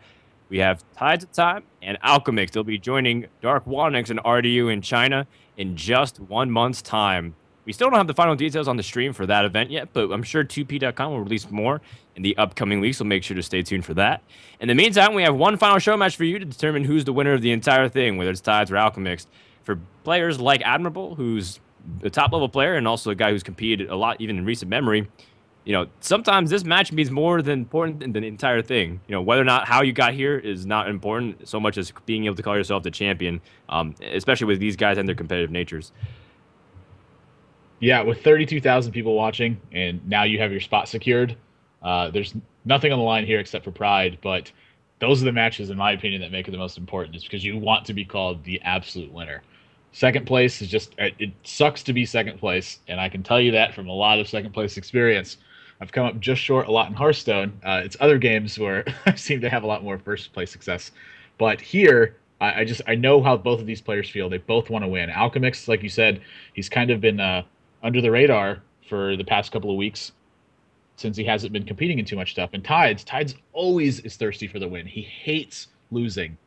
So these players, they have very different approaches to how they want to win. Like Alchemix he's got a lot to prove to himself, and Tides he can't stand losing. Second place is never good enough for him. So it's just both of these players very hungry for a win, and now in this series we have a best of 7. So there's no more veto, but there's an extra game to go along with it that they have to win. So a big series I anticipate, and this is the no holds barred, and I cannot wait to see what's going to happen, because now without Alchemix having a rogue in his lineup, I think he's at a little bit of a disadvantage. Yeah, interesting that you bring that up, because a lot of people are kind of wondering, well, if you let them have 4 decks, why don't you just let them play a best of 7? Hearthstone is less RNG, right? When you have more games to decide the outcome, and skill can kind of factor in over time.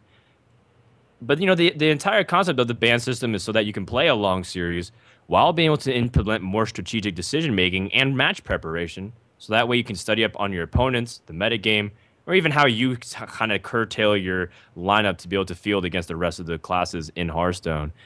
With that said, now that you don't have the ban, you're kind of just at the mercy of what your opponent prepared. And quote-unquote broken mechanics like Gadgets and Auctioneer and the Miracle Rogue with preparations and whatnot can ruin your day. We've seen RDU be able to not even rely on it. He uses Warrior deck to perfection and be able to kind of stomp Dark Wanix in the finals. And the same right, maybe Tides of Time doesn't even need Miracle Rogue. Maybe he just performs well with Hunter like he has in the previous series. Maybe he can just do Zoo. He can play Druid. Who knows? You can't really predict anything. Yeah, it's also sort of interesting that Alchemix doesn't have a Druid in his lineup. So two of the classes that are seemingly most commonly played in these tournament formats, Rogue and Druid, he's not playing either of them. That's very, very strange. A much different approach than what you're used to seeing. But, that's part of the beauty of this game is there's a lot of strategy that's very strong, but there's always opinions on other matters too. Well, that does make for a very diversified lineup. We have 6 classes represented here in the finals. Let's go to the mulligans for game number 1 and find out what happens. Is it going to be a Zoo Fest to kind of test out your opponents? Is it going to be a really safe approach like Warrior and Druid? And what do you know? It is Zoo versus Zoo. Start things off. So we have an intense, major matchup right here. The player who ends up drawing, I'd be surprised if he mulliganed to Egg. I think that's actually one of the key cards. Just Egg into a buff, right? Well, you know what? Alchemix is already celebrating, and he's kind of in a good mood. Rightfully so. He's earned it. Well, the worst part is over, and he's kind of just enjoying himself. He can put his deck on display, maybe take those fancier moves and those lower percentage high risks, but they end up working beautifully. Now you have the comfort of being able to execute those in full confidence, knowing that maybe it doesn't impact the overall tournament, but you're more likely to show what your deck can do in fun situations. Just one of those games where you're going to go for just crazy juggler plays. Sure, why not? He wants the highlight reel. Yeah, the Soulfire into the Doomguard players are much more likely to happen with this kind of stuff on the line. Hey, we saw him risk it all with the Soulfire with everything on the line. That is true. That is true. Yeah. The 50-50. Yeah, it was the right play, honestly. And Tides, though, a very strong start. Argent Squire into a buff minion, into another minion. Quickly seizing control of the board. And now Alchemist already on the ropes very early in this match. Yeah, two things about the Zoo mirror is that, one, the person who has the coin can kind of flood. Whoa, that was a little bit of a weird thing. I think you were trying to show off 420. I think that was a joke. I'm not exactly sure. Two things about the Zoom mirror is that, one, the person that is on the coin often can flood the board and force a better reaction and dictate better trades, so it's a big advantage there. Second thing is that Soulfire also dictates the tempo play, and you're able to control the board from that spot as well. Tides had both, and that's going to be a big disadvantage for Alchemist. It's very difficult to climb back unless you have a Soulfire of your own, or you draw better than your opponent. This is kind of an ugly position. Yeah. It's just the only thing you have to do. Inclined to agree, my good sir. Tides, see what he draws? He draws his own Direwolf Alpha. Tide's hand's really strong.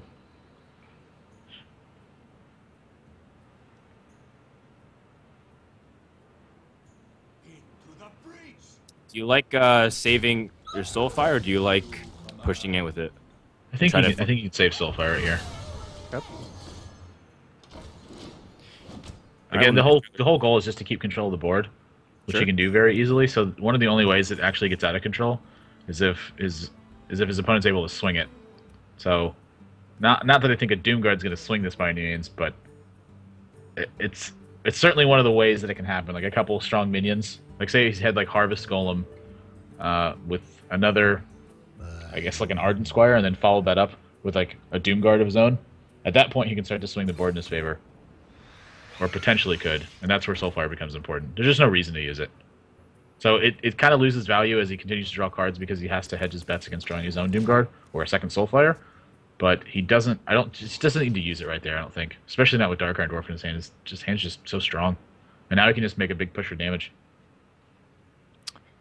He could. He also can go for some juggle plays as well. Kill off this the Haunted Creeper and put out double Juggler. Oh gosh. Well, you could go for Nubian Egg too if you don't feel confident in the trading ability. Like Defender of Argus could wreck you. Yep. It's a good thing to note. He also wants to activate this Dark Iron Dwarf in his hand, so it makes a lot of sense to play the egg. Sure, sure. Okay, well, this kind of indicates that maybe Tides wants to kill off one of these tokens anyways. Yep. It's a little unlucky. He attacks with the Knife Juggler to prevent both of his other minions dying to these 1/1s. That's not going in the montage. One shot, one kill.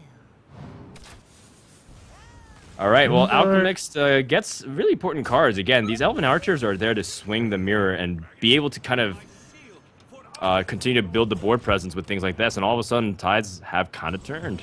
Yep. But this is the importance of a card like Dark Iron Dwarf, is when you get to this stage. Yes. Now the Dark Iron Dwarf will activate the Nerubian Egg. We'll have things like the Doomguard come out eventually as well. Oh, second juggle could have been really nice in taking out the 3-1. This looks like a Soulfire here. Wow, he chooses not to. I'm a little bit surprised by that. Dark Iron Dwarf's just so strong. It's so hard to discard Dark Iron Dwarf is the problem. And now this is sort of interesting. You can do both. Yep. I guess you just push for damage. Your opponent, you can take your opponent to the 13 and have 10 points of damage on the board. I guess it's just what you do. Yep, being able to put out 2 minions with that Soulfire. Yeah. Oh, wow, Alchemist top decks his Decent Soulfire. draw. But now he's got to draw something exceptionally large, and Flame Imp's not it. Flame Imp actually puts him within a lethal possibility. His opponent has 6 damage, he's at 8 health, and Tides just has to draw anything. Defender of Argus, Direwolf Alpha, Doomguard. Doomguard. I think this game was going to go in Tides' favor almost regardless how the rest of this game went, because Alchemist was just so on life that he wasn't able to utilize his hero power. So game 1 is going to go over to Tides of Time, both of these players playing Zoo, but Tides has had, after a rocky start with it, some very strong success. Definitely, and I think being able to win this series, win this this matchup is very important for the series because Zoo is such a strong answer to a lot of the decks that these guys bring. Right. And once again, maybe showing why maybe should the Zoo be pulling some of these bans away from Miracle Rogue. I think that's more of a legitimate question. As time goes on, we've been kind of touting how it's important it is to ban Miracle Rogue and take away that kind of tighten away from the series. But now maybe Zoo can kind of get into that discussion. Yeah, it's a lot of it's depending just how your lineup is going to pan out. I think yesterday when Tides vetoed Zoo from his opponent, it makes sense. It hurts, but it makes sense in the same way because he has Druid and he had Hunter in his lineup. So both of those decks can kind of roll over to Zoo, and that's not the position he wants to be in. So it's a trade-off you have to make. Like, do you want to not play against Miracle, or do you want to take slightly worse overall matchups? In some cases, I think it can go either way. I'm a little bit more convinced that it can go either way, but I still am leaning towards Miracle. That's the one I would always veto. But as it stands, Zoo is definitely a strong deck, and it's showing that it has a very reasonable place in all of these lineups.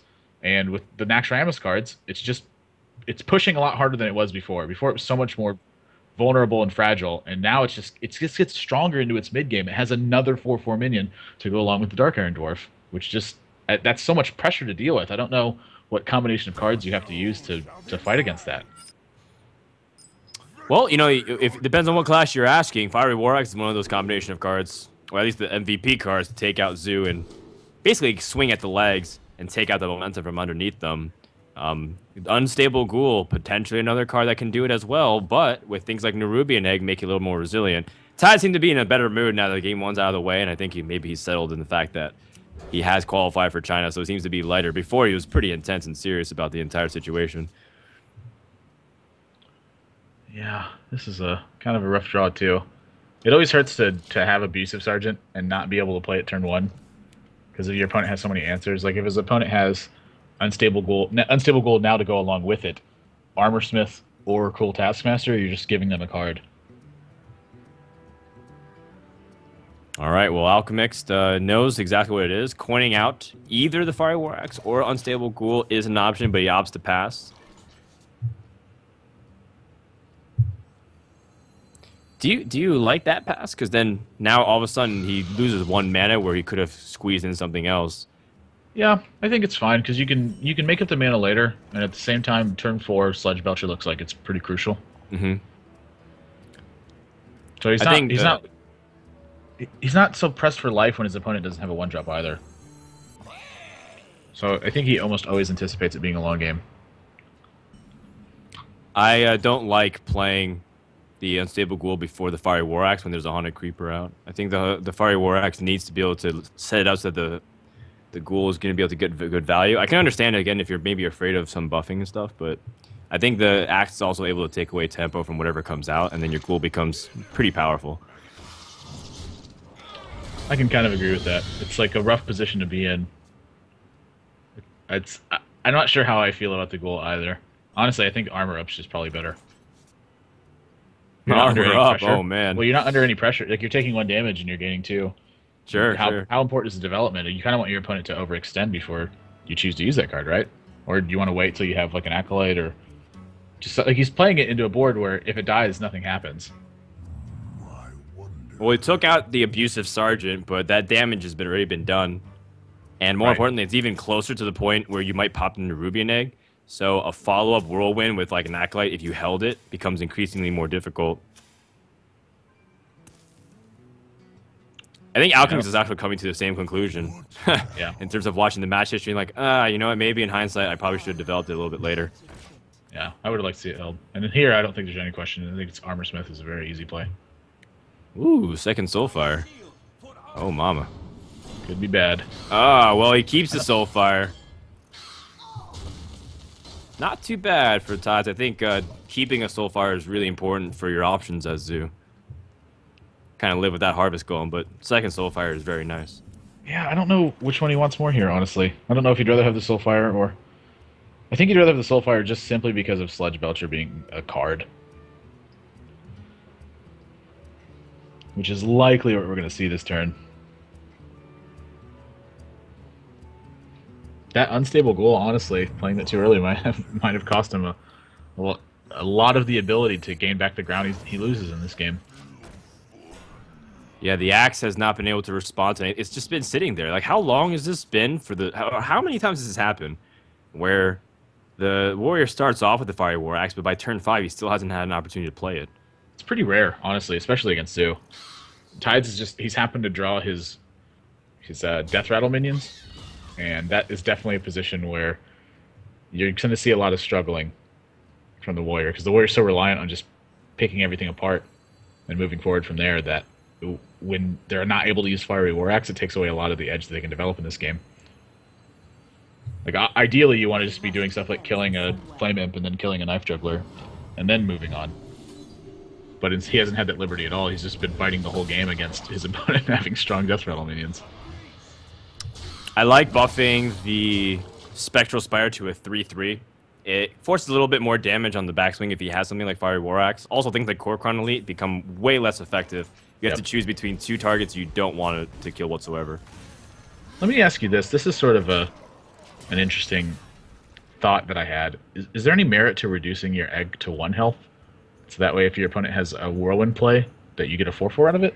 Oh, absolutely. I think so. I So, think like, there's any way you can position yourself that it's awkward for your opponent to play spells, I'm in favor for. So, like, he loses 1 damage by doing it, but he could have attacked the ooze for 1 before killing the ooze, so his egg would have been at 1 health. Mm-hmm. It's fair. It's fair. I mean, it depends on how you kind of want to approach it. If you're playing around those things at the same time, he's in a pretty dominant position already. Yeah, with the Doomguard in his hand too. I don't know if Alchemix is going to be able to get out of this, and that looks like it seals the deal to me. I think so, because he can squeeze in that Doomguard and get the appropriate damage. No Loatheb is necessary. Good old Doomguard. Certainly. Bam! 2-0 for the Zoo. And Alchemix is already on the ropes halfway through the series. Has to kind of go back to his other deck. Maybe Shaman or something can kind of answer it. But Warrior has a lot of the tools to answer Zoo, and he even drew some of those things. Fiery War Axe, a little bit of removal spells, Unstable Ghoul. But then he was followed up by poor draws, and he didn't stabilize nearly enough early game in order to be able to drop these threats and gain value on return constantly. So he gets overrun, and Tides is up 2-0 pretty effortlessly, in my opinion. This hasn't been close whatsoever. And I think that's just the nature of the draw power of Zoo. And also that Alchemix maybe has been sequencing things a little bit unfavorably. Yeah, his turn, the turn to Unstable Ghoul with the Warrior deck, it's just, it doesn't feel like the right play. It's like, it's a 1/3 for 2 mana that has a death rattle, but it has nothing your opponent's killing right now. You'd have so many opportunities to set it up where your opponent puts himself in a position where they have a lot of minions on the board you can sweep with it, and that's when you play it because they have to attack it first. And so he failed to even try to put his opponent in one of those situations. He just played it out there. And then the other thing, too, that's compounding on that is that Tides' draw was just full of the Death Rattle minions that are resilient against these 1-for-1 removal spells. So on top of that, Alchemix didn't even have an opportunity to utilize what he had. He was just kind of at the mercy of his opponent, playing minions and then buffing them and then running him over. So Tides draws a portion of his deck that's extremely strong in this matchup, and Alchemix perhaps a little bit of misstep with the Unstable Ghoul, costing him a lot of ground in the mid game. Okay, well, we're not taking a break. We're going to go straight into game number 3. Ties up 2-0, and Alchemix has to go to Hunter or Shaman. Hunter it is. He does have Explosive Trap, which is a card that is necessary to deal with Zoo. Needs things like Unleash the Hounds to kind of stabilize as well. That feeling when you mulligan Kill Command to get Kill Command. And you're probably going to draw Kill Command in your opening card. That feeling when you're playing Zoo and have 2 Flame Imps, but Alchemix has got an Explosive Trap, so this could spell a little bit of trouble for Tides. Wow. And Unleash the Hounds. There we go. This may be the game that he needs to turn it around. Alchemix, type into his friend, LOL. Mulligan, Kill Command, got it anyways. No worries, I got Unleash. Raffle. Okay, let's play this game. Alchemix, there's kind of something on the line here. Okay, here we go.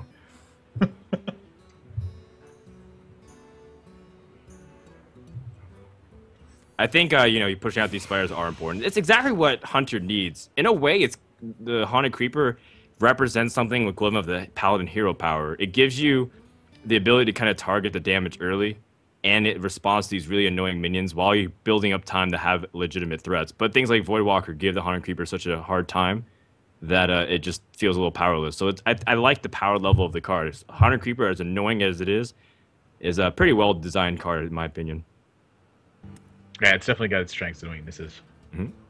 One of the weaknesses being that it's only a 2-mana 1/2. This is just an easy explosive trap turn, right? I think so. I mean, the Flame Imps already did 6 damage, and he's going to be doing 2 damage right back while clearing the board. You're kind of only afraid of something like Shattered Sun Cleric, but even so, he's still going to lose 2 of his minions. Well then, guess this is a pass hero power turn. Yeah, he might not. The well played already comes out. Tides. He looks so defeated right now. Yeah, I would kill these tokens too. I think this is the right course of action. It's like he already knows basically that it's explosive trap. He can't develop his board any further this turn. He might as well pick apart of his opponent what he already can and kind of move forward from there. And Alchemix doesn't have to do anything. He just sits here and continues to hero power. Yep. And he's kind of taking a really early life lead where if he draws into things like Leroy, maybe he ends the game. Kind of stinky that Tides also draws ways to buff his creatures, but it puts it within range of Explosive Trap. Yep. Still, doesn't even matter. Trigger the trap, Dark Iron Dwarf go. It's not as bad as a 4/4. It's kind of like a Yeti. Yeah. Ooh, another very strong draw from Alchemist. I mean, Buzzard. if he's able to kind of get ahead of the creatures that are constantly being dropped by Tides one by one, because it seems like Tides' hand's a little bit heavier, the Buzzard Unleashed may never really, not never, but it doesn't seem like it's likely to be as impactful compared to normally on turns 5 and 6. Right. It's definitely not. It's sort of like a seal the deal kind of card. Like, just in case my opponent's board gets out of control, by the way, I have this. I like the doesn't Soulfire lose too. Doomguard. That's nice. The Soulfire is really important to prevent your opponent from using Houndmaster, which I think at this point is one of the only ways they can retake control of the board. At least this turn. Oh man, how's this? Do you spend your 5 mana just the Hunter's Mark?